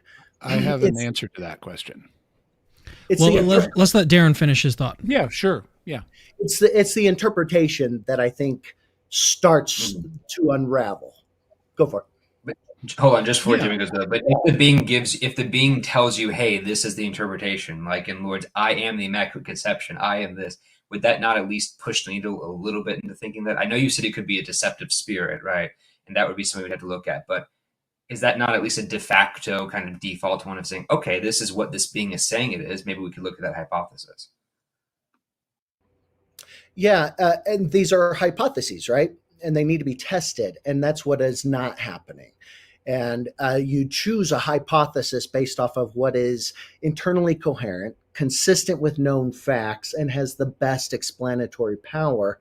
And I don't think the Catholic interpretation of those apparitions hold water compared to a lot of the other more natural explanations.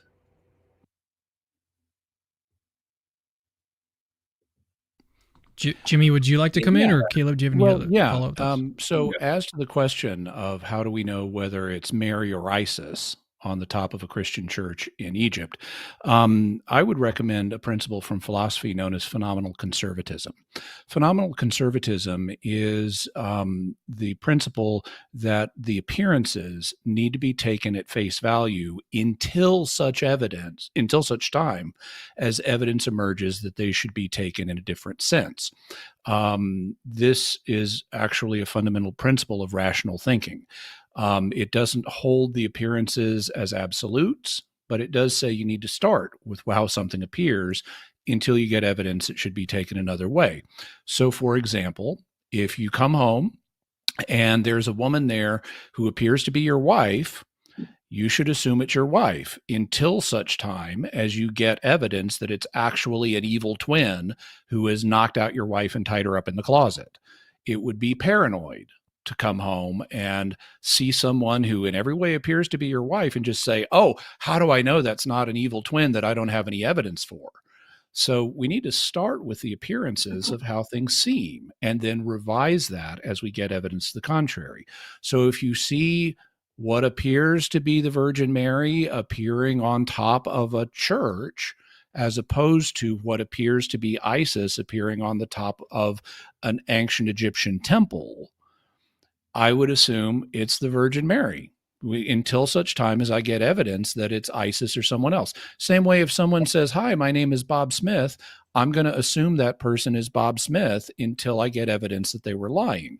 And if an apparition shows up and says, hi, I'm the Immaculate Conception, I'm going to assume it's the Virgin Mary until I get evidence to the contrary. So I'm not saying you can't get evidence to the contrary, but I am saying you should start with the assumption that things are how they appear until you get evidence to overcome that appearance.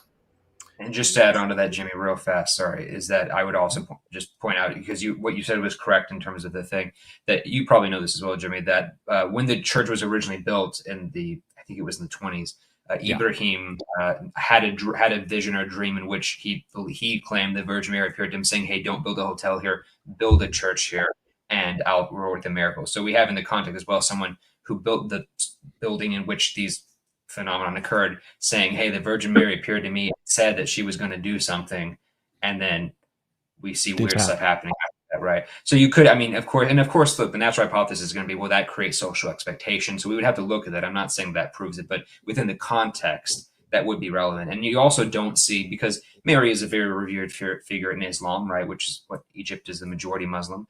But it is curious that you never see this happen on top of a mosque. It was always on top of an Coptic church. And this is also not the only time that it's happened. There's, I think, 7 other apparitions in Egypt from 1970s to, I think the most recent one was 2009 in Warraq.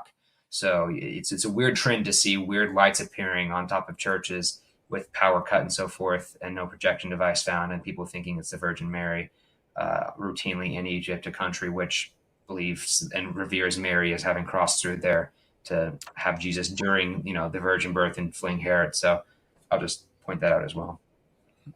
Well, from my perspective, human beings are believing creatures. I mean, they believe a lot.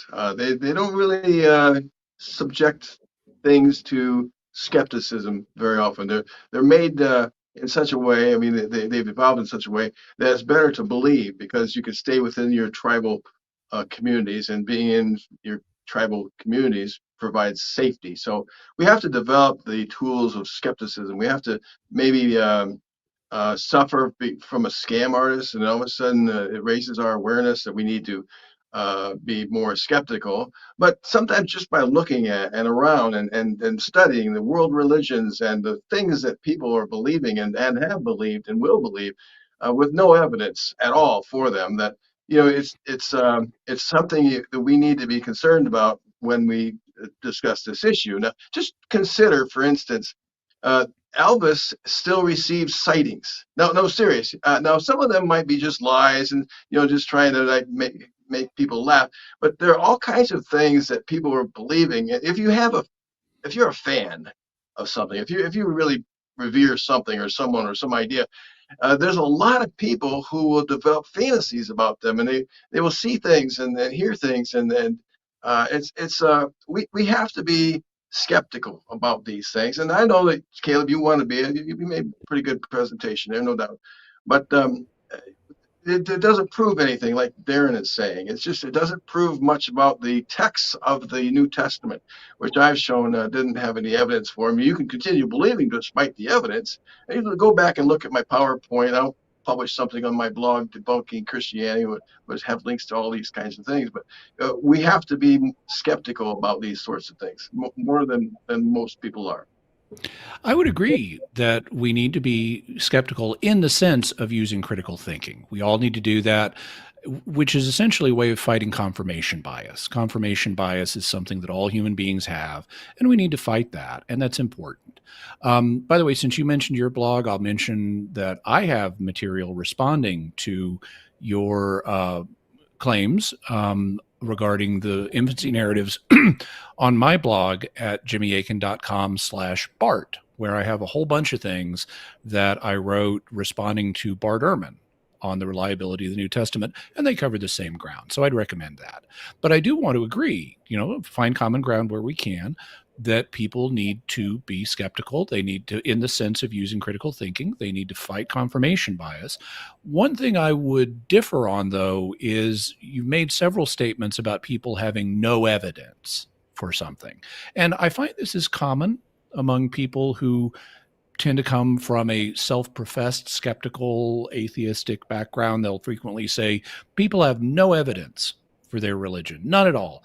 And I have to say that I think that's inaccurate and also a hasty generalization. I would not say that about people, including people who have religions that are different than mine. I would not say that a Muslim has no evidence for Islam. I would say the evidence, if I looked at it, probably wouldn't convince me, but I'm not going to say he has no evidence. If I'm thinking about a Hindu, I'm not going to say a Hindu has no evidence for Hinduism, because there are elements of truth in Hinduism, and you can have evidence for elements of truth. I wouldn't say that an atheist has no evidence for his view. I might not agree with the conclusions he draws based on that evidence, but I wouldn't cavalierly say that people who have other religions than mine have no evidence for their views. Well, I don't say that about everyone. I said some people, I think, and if I didn't, I'm going to say it now. Some people have no evidence. But what I do say is, if you go back and look at my slide presentation, I say what does not count as evidence. And if you go through those items, what doesn't count for evidence, then given those things, that's all you have, and that is no evidence at all. So in my case, since I've studied Christianity, and now philosophical, that's something else, but philosophical proofs show nothing about the resurrection of Jesus or the virgin birth. I mean, you could have philosophically, you could have a belief in God, but that God has to have some evidence for him, and the only way we can find evidence for his existence is the evidence of, say, the Bible and any corroborating evidence in history. And you don't have that. Jesus might have raised from the dead. The virgin might have given birth. But my point is that given what we see in the New Testament documents, Mary being the only person, think about how anyone could actually research into Mary's claim. I mean, you can't. It has to have been given by inspiration. You have to believe that there's no evidence. I know.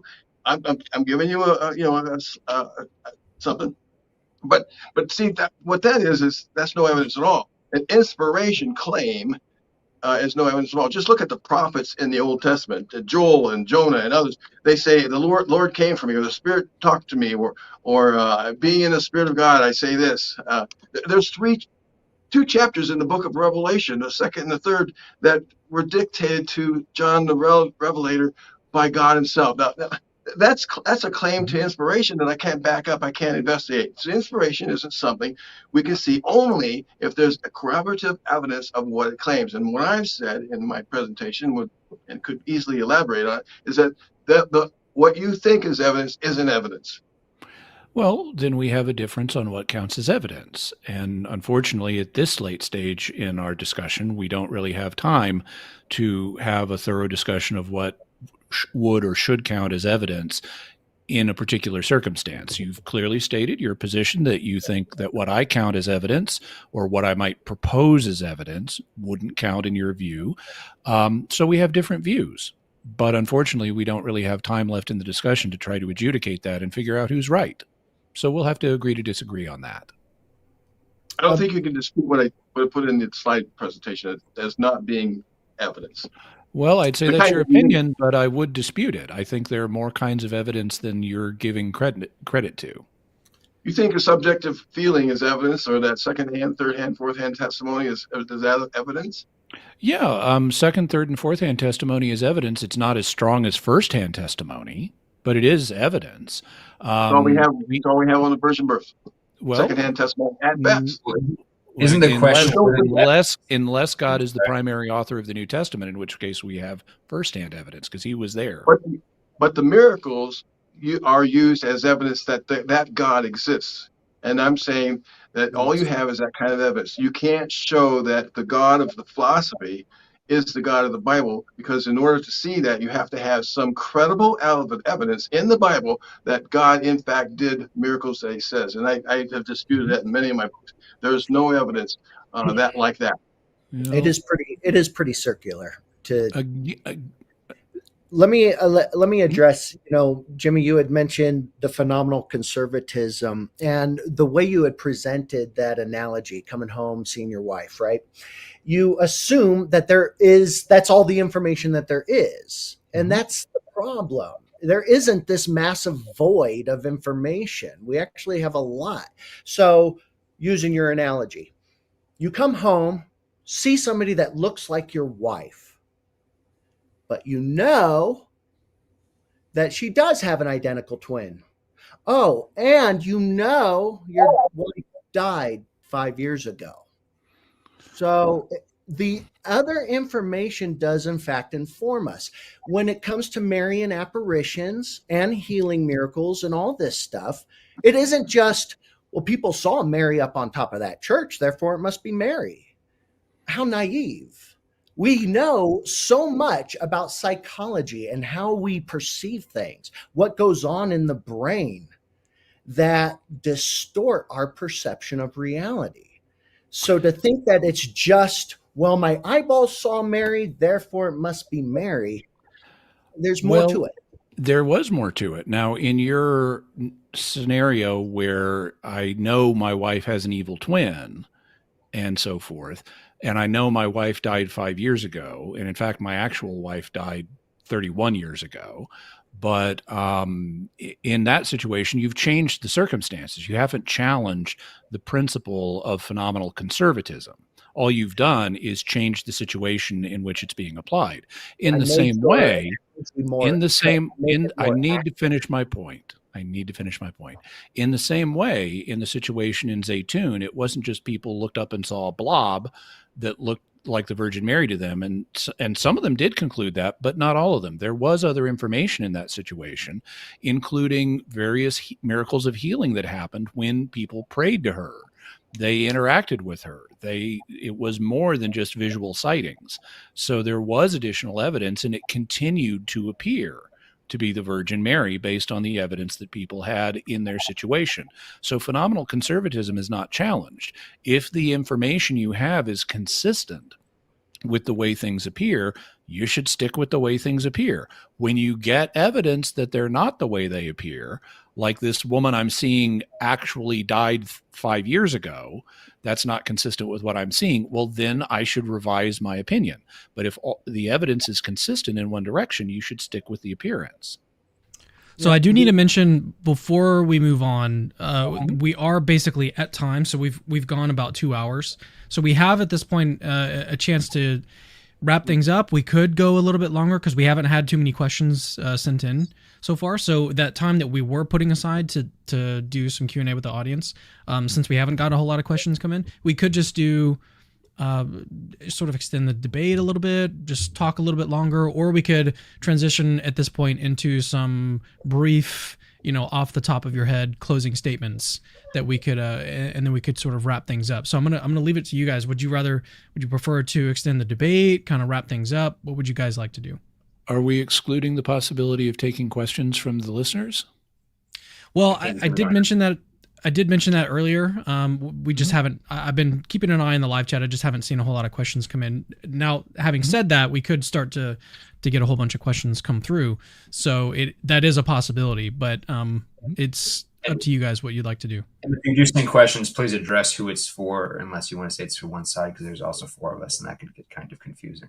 Cameron, do you have any questions listening to this in terms that came to your mind on either side? I know you're moderating or not. Yes. But. Yeah, I'm doing my best to stay out of it as much as I can. The thing that really interested me toward the end here is this sort of, I forget the term that you used, Caleb, where the active Retroactive historiography. historiography. Yeah. Yeah. I think I made that. Yeah, that to me is a sort of open question in my mind. Like, if we can use these modern miracles to affirm something like the virgin birth, I think that I'd like to hear more back and forth on that specific topic, but that's, I don't really have a question that I could ask to sort of set you guys up. But well, I think that's what I find that pretty fascinating. That's 15 minutes about phenomenological conservatism in terms of making those. I don't know what else we can really say that hasn't been said unless someone else has another point. We would just have to sort of extend the debate a little bit. Well, let's do this. I mean, it sounds like you guys are cool with sticking with us for a little bit longer. So let me just invite the audience. If you have a question, you can send it as a super chat if you'd like. You don't have to. That's definitely not a necessity in order to have your question asked tonight. But if we do start to get some questions in, then we can put them on the screen and get some interaction from the debaters tonight. And as Caleb mentioned, it would be helpful if you addressed who your question is addressed to, whether it be Jimmy, Caleb, John, or Darren. So please specify in your comment who your question is addressed to. And we'll take some of those, but in the meantime, while we're waiting on those questions to come in, I'll turn it back over to you guys. I think, Jimmy, was it you that was about to respond? Or was it Darren? I can't remember. I've lost several threads over the course of the evening. I think that we likely all have. I did have a thought where I could ask Caleb and see how his view on use of modern miracles compares to support historical systems compares to my view. My view would be that Darren is correct, that you can't say modern miracles occur or modern Marian miracles occur, therefore the virgin birth is true, without intermediate steps. But you can provide intermediate steps that at least lend support to the virgin birth.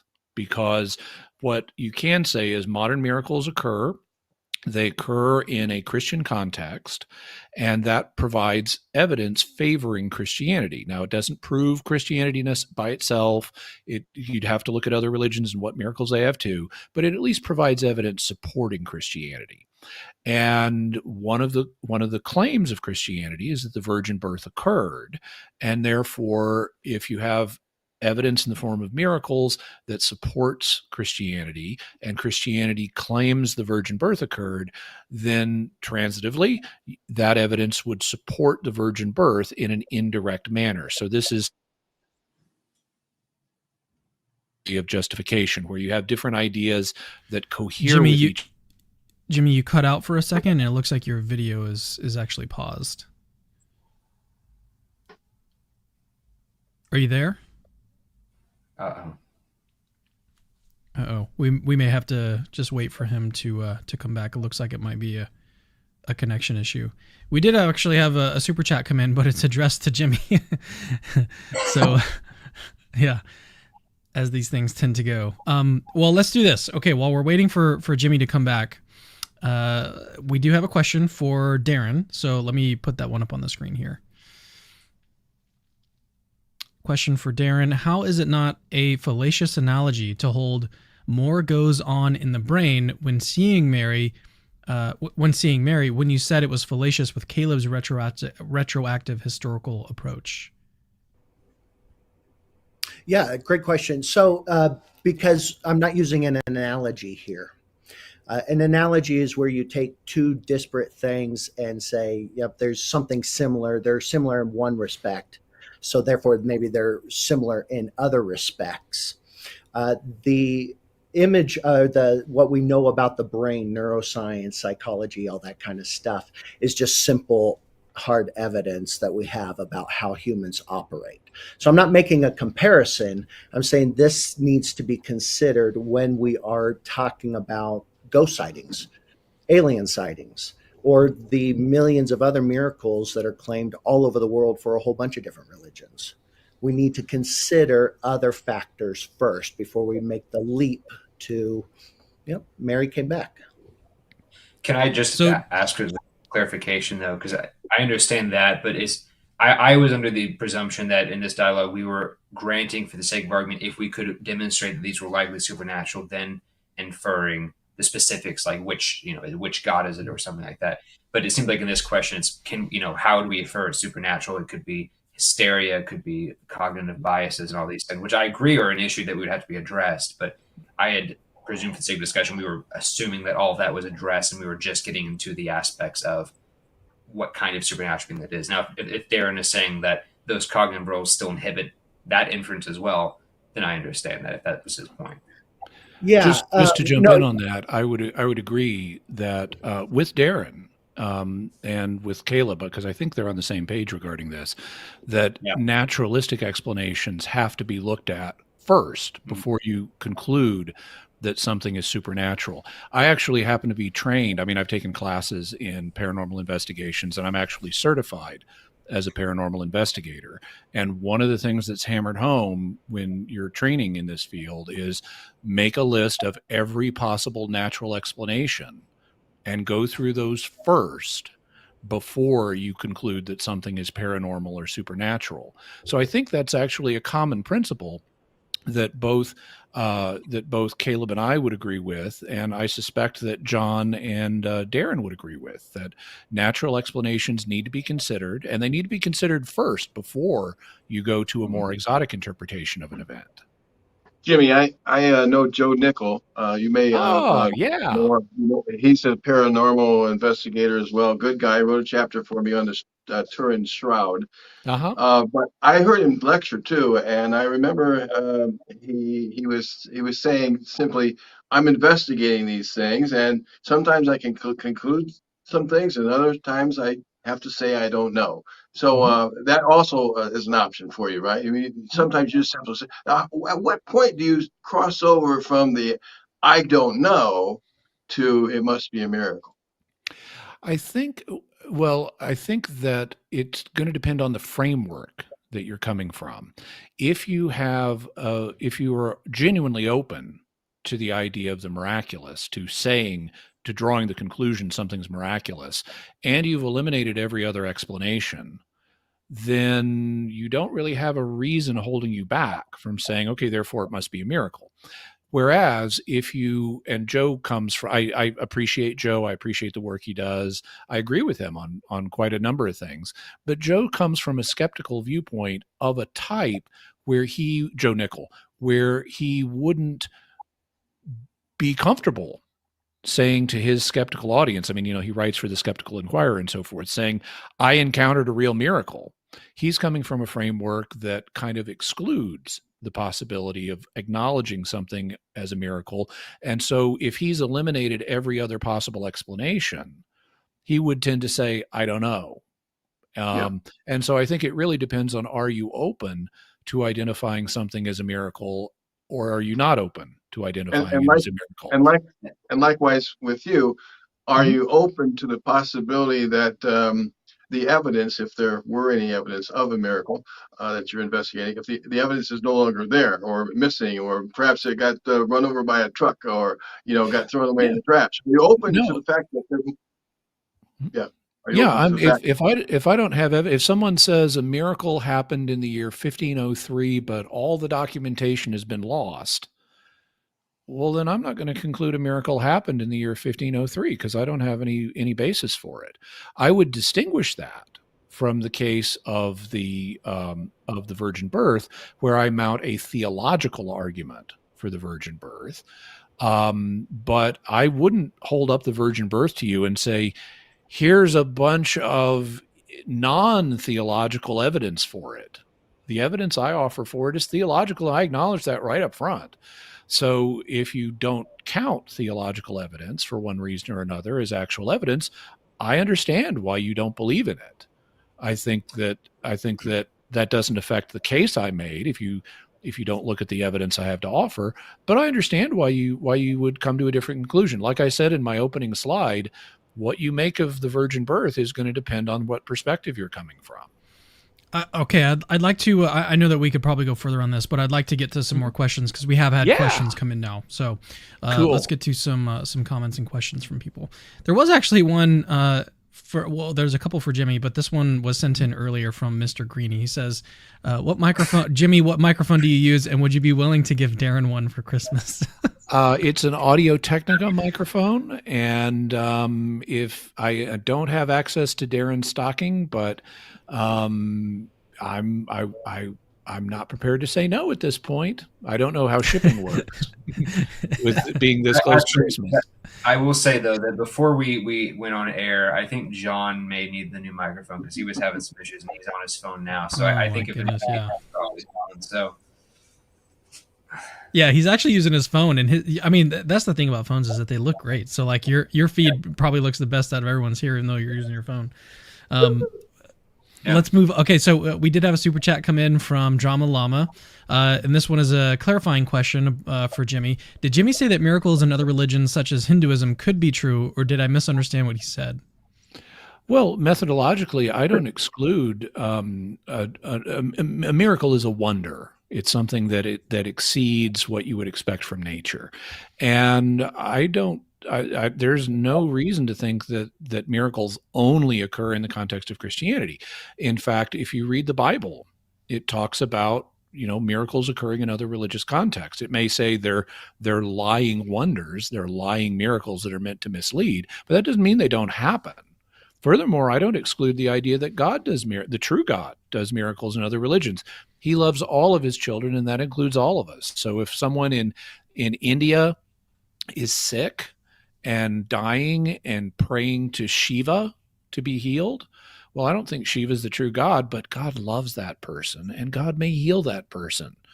And so I don't dismiss automatically miracles or other paranormal phenomena just because they're not occurring in a Christian context. Now, the problem with that. The problem with that, to me, is that if God does miracles for other religions, let's say Islam, then the people who receive those miracles will take it that Allah exists. And well, Allah does exist. No, he doesn't. He does. Allah is just the Arabic word for God. They worship the creator of the universe who appeared to Abraham. Which is that miracles equal validation. Yes. In a lot of ways. And so that's, I think, what John's trying to get at. Miracles. Go ahead, Jimmy. You can finish your point. Well, miracles can be used for validation, either correctly or incorrectly, just like other things can be taken as validating.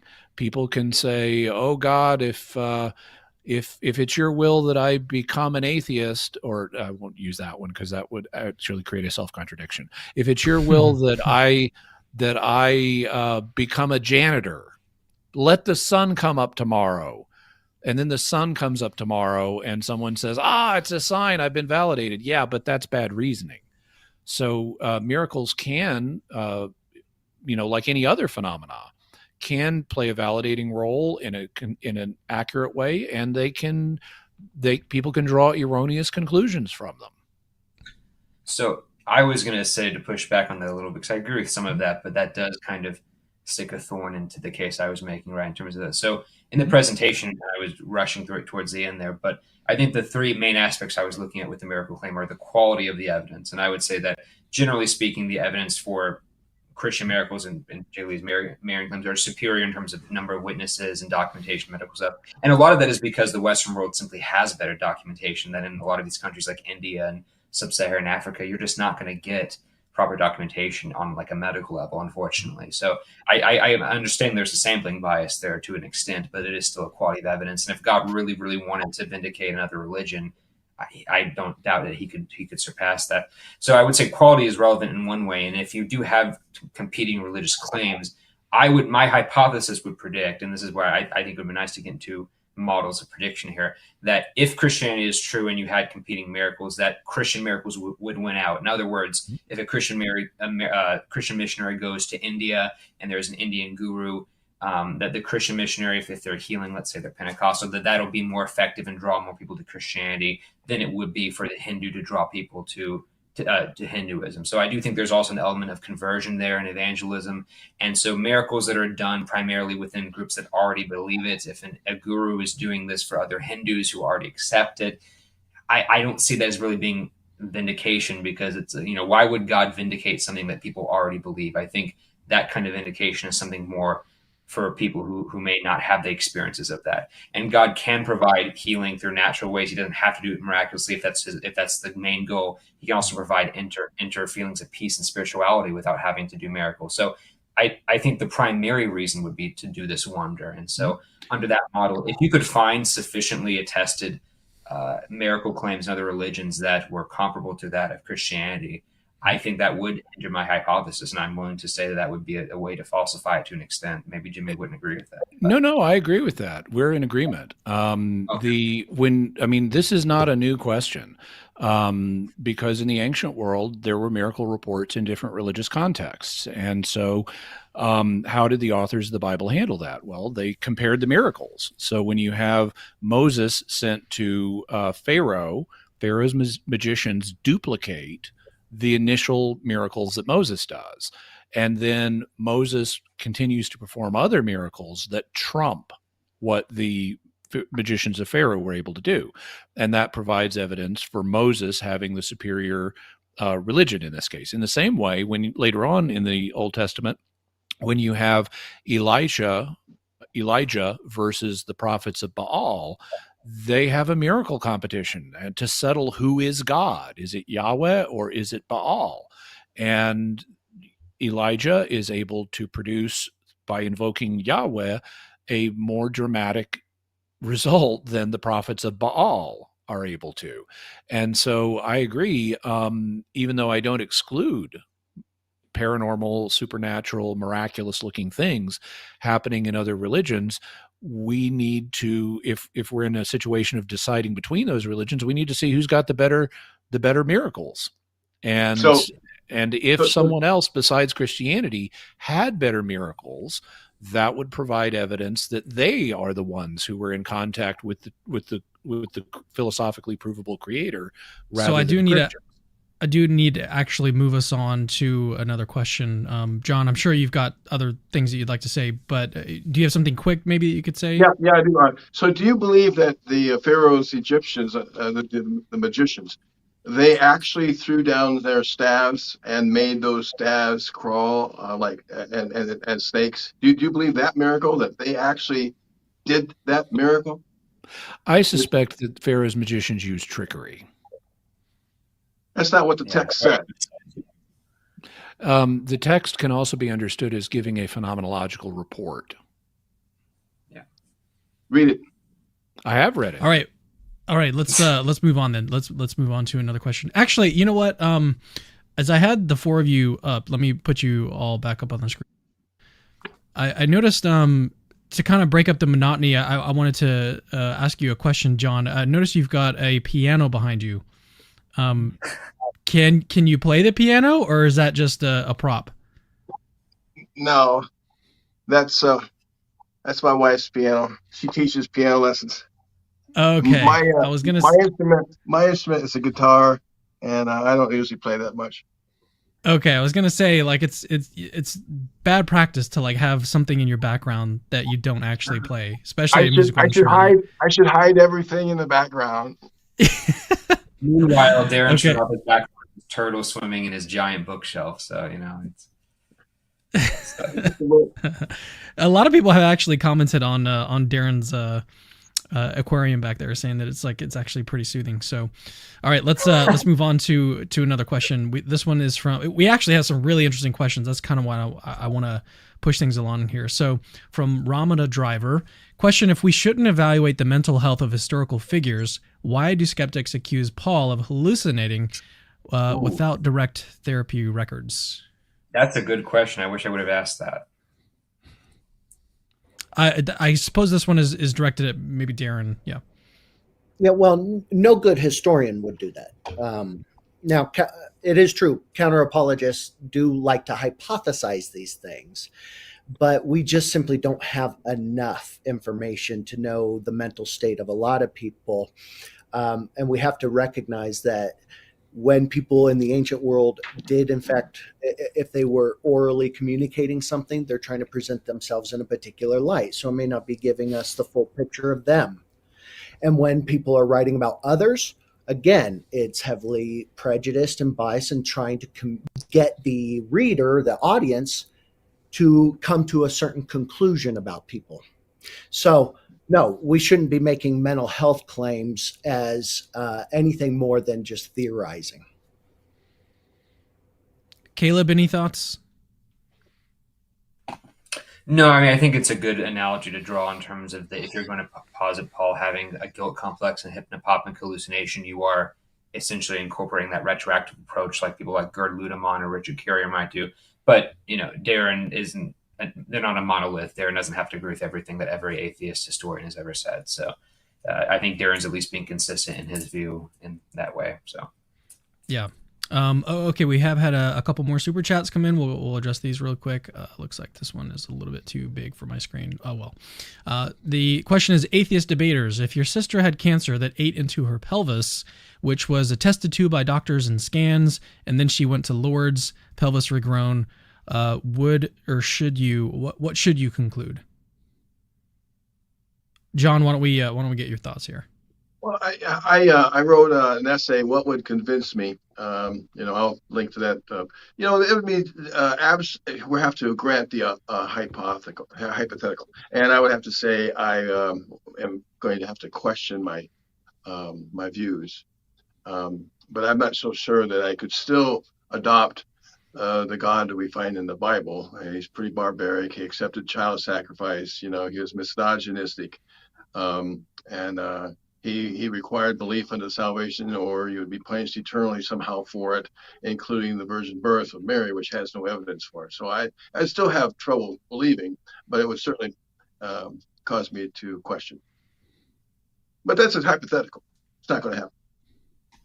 I will say there are two accounts at Lourdes, Delizia Soroli and I think Dori McGelly, who both had hip cancer that was healed. I don't think those are the strongest cases though, so I'm not even sure I would agree with the questioner there. But I don't know if they intentionally did that or if that just happens to be a coincidence that two of them worked out. All right, moving on. This one, another question for the atheists. Question to atheists: superiority to morals. I'm not sure what that means. How will that be a deciding factor in individualistic mindset? Prayers and blessings to all. God bless us all. I'm going to need your help, anyone that can help me out interpreting this question.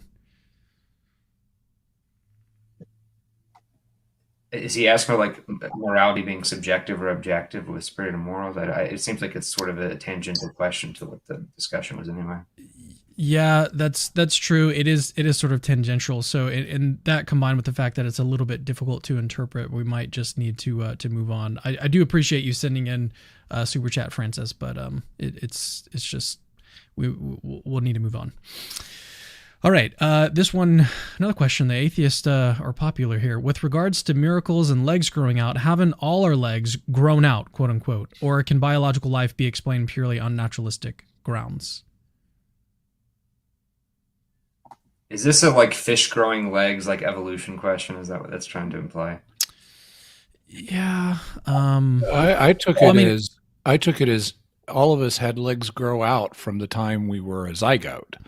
And so that would demonstrate it's possible for legs to grow out. And I guess that what Johannes may be getting at is, then couldn't God do that too if someone's legs have been cut off?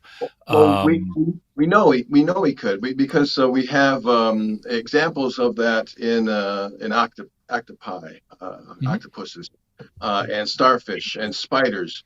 Their legs will regrow themselves, and I make an argument from that fact that then it would be easy for God to actually have our limbs regrow themselves if they got amputated. But apparently, what he does in the animal world, he doesn't do in us. He could, but he doesn't.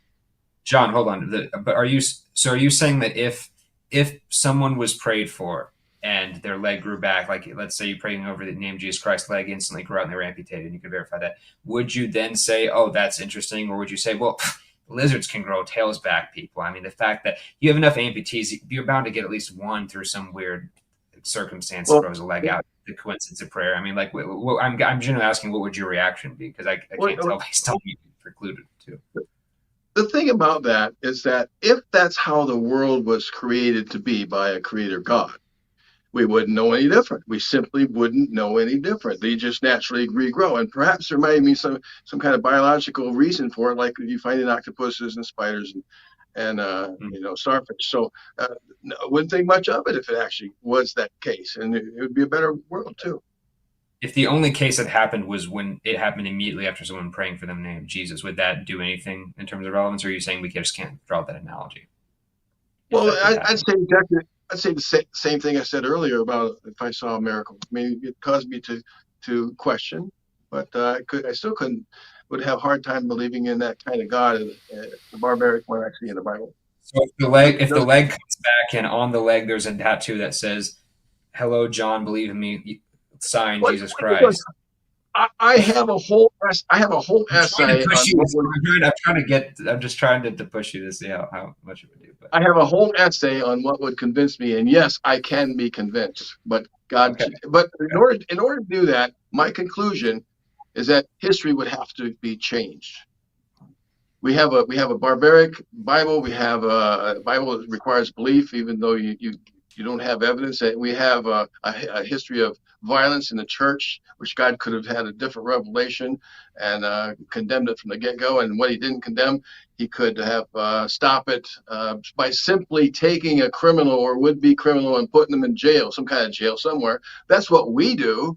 But no, he lets them run free. So I would still have a hard time believing in God, but I would certainly question.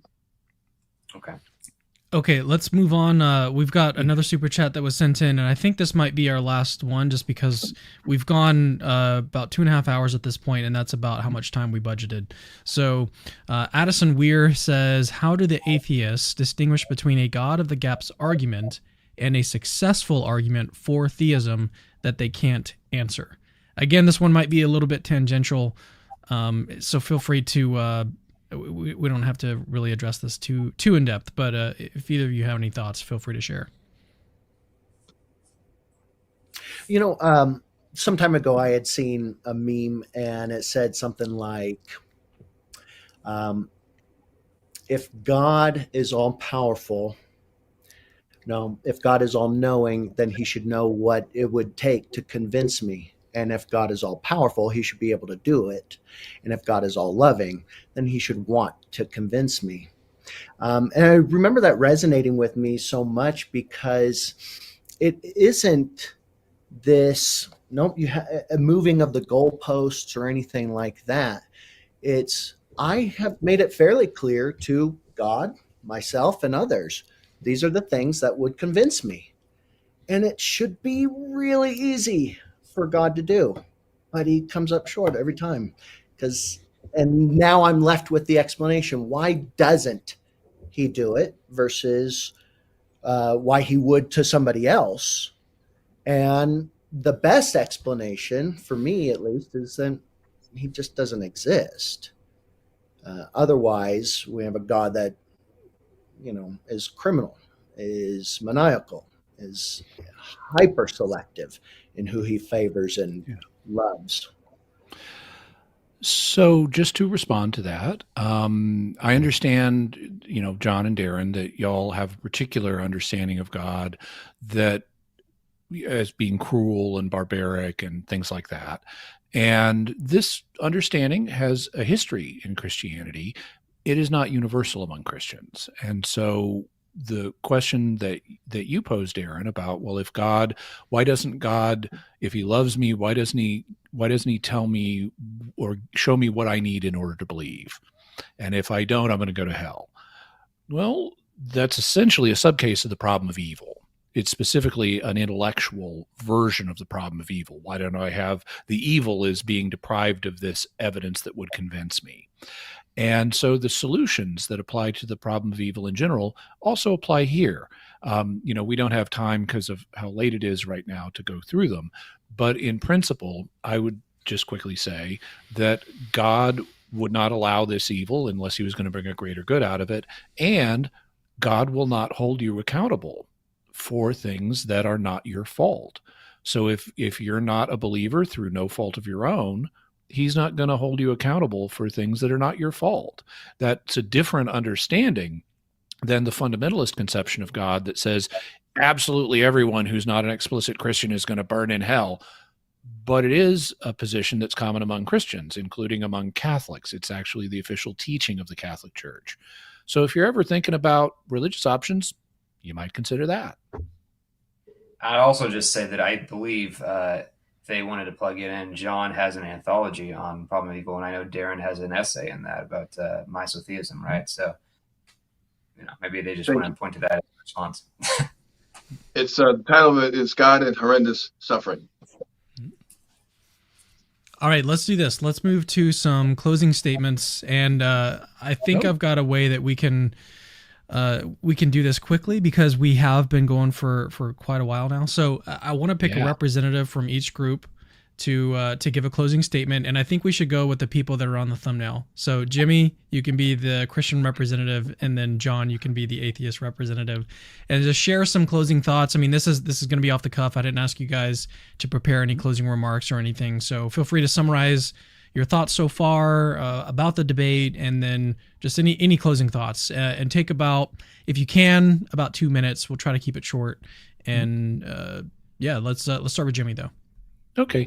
Well, I'm pleased that, over the course of the debate, even though we had a somewhat rocky start, we've been able to at least achieve discovery of some common ground on a number of issues.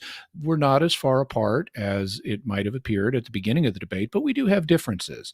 I understand the concerns, for example, that John raised regarding the virgin birth, and I think those have answers. Unfortunately, we don't have time for them. We haven't had time for them, and we've had a vigorous discussion on a variety of different points. But, he's written other things about them. I've written other things about the same topics, and I'd suggest that people check out both of what we've written, either on his website, Debunking Christianity, or at my website, jimmyakin.com. When it comes to the argument that I presented for the virgin birth, it is a logically valid argument, and therefore the only way for its conclusion that the virgin birth is true to not be true is for one or more of the premises to be false. And I unfortunately, I don't think that that John showed that any of the premises are false. He could easily say, well, I didn't have time to, or I didn't have enough time to consider the argument in depth. And I understand all those things. Debates are never conclusive, but he wanted to debate this topic. It wasn't my preferred topic, but I was happy to say, well, here's why I believe in the virgin birth in a logically rigorous form, so that would at least provide us with some kind of framework as opposed to, mentioning various other issues. All right, let's turn to, it looks like Caleb just completely abandoned us. No, I'm sure he'll be back. He just had to step away, I'm sure. Yeah, we have been going a while, so he may have just stepped out for a second. All right, let's go to, there he is. Caleb is back. John, feel free to share your closing thoughts. Yeah, Cameron, I'm happy and thankful that you had us on. I appreciate that. Being able to spar with some pretty good, witty and knowledgeable Christian apologists. I think all apologists are special pleading, begging the question, doing the best they can, because a lot of what we find in the Bible, not all, but a lot, is just simply myth, reworked and regurgitated and rewritten from previous myths to make them look palatable to the people of their day, and changing their views along the way. And there's really not much to it except the damage it has done over the years. It has done some good too, but I think the bad things outweigh the good for no other reason. It allows people to believe things that don't have good evidence. I say solid evidence for them, but I want everyone to simply do some further research. Go to Jimmy's site, and look what he has to say, and then come over to my site afterward for a rebuttal. Thank you so much. All right. Well, last thing to say is just thank you guys for spending your evening with me. Thank you for preparing. This has been a couple months at least in preparing for this, and so really appreciate you taking the time to put your presentations together, and again, just the hours spent here with me and talking about this this really interesting and important issue. I mean, I don't even know, like, maybe Caleb, or I don't know if anyone knows of any other debates. Like, I don't know of any debates on this topic at this depth. So I think this might be a first. I don't know. Yeah, which is why you should subscribe and hit that like button for Caption Christianity if you want more exclusive content. Right? Run that plug in there for you. There you go. And I should have mentioned that. I just want to wish everybody a Merry Christmas. In other words, happy celebration of the virgin birth. And to our atheist friends, a most sincere, have a great day. Yeah. Our thoughts are with you, atheists out there watching. And I like the celebrations. I like the presents and the holidays. You get to go out, eat a few more times and see people. I love that. Yeah. Yeah, Christmas is a great time. Christmas. Well, thank you. No, for real. Thank you guys for joining me. Thank you for watching. Yeah, subscribe if you'd like to support the channel. Feel free to become a patron. Links to that are in the description. You also get cool things and perks in return and everything. But yeah, really appreciate you guys tuning in. Thanks to our debaters one last time. See you guys in the next video. Hey, it's me again. Actually, don't leave yet. I've got something super, super important to tell you. So first of all, you're awesome. Like, you just watched a really, really long video just now, and you're still watching it. That is actually pretty amazing. Secondly, we have hundreds, literally hundreds of other apologetics related videos for you to watch on our channel. Go check them out. I've interviewed exorcists, hosted debates between Christians and atheists. I've even made response videos to atheists. All of that is available on our channel. Go check it out. Third, I rely on people that see value in my work, people like you that watch videos to the very end, to keep the lights on around here. Literally, this is how I feed my family. So if you see value in the work that I do, please consider supporting this ministry and becoming a patron. Links to that are in the description. Oh, and have I mentioned that Christianity is true?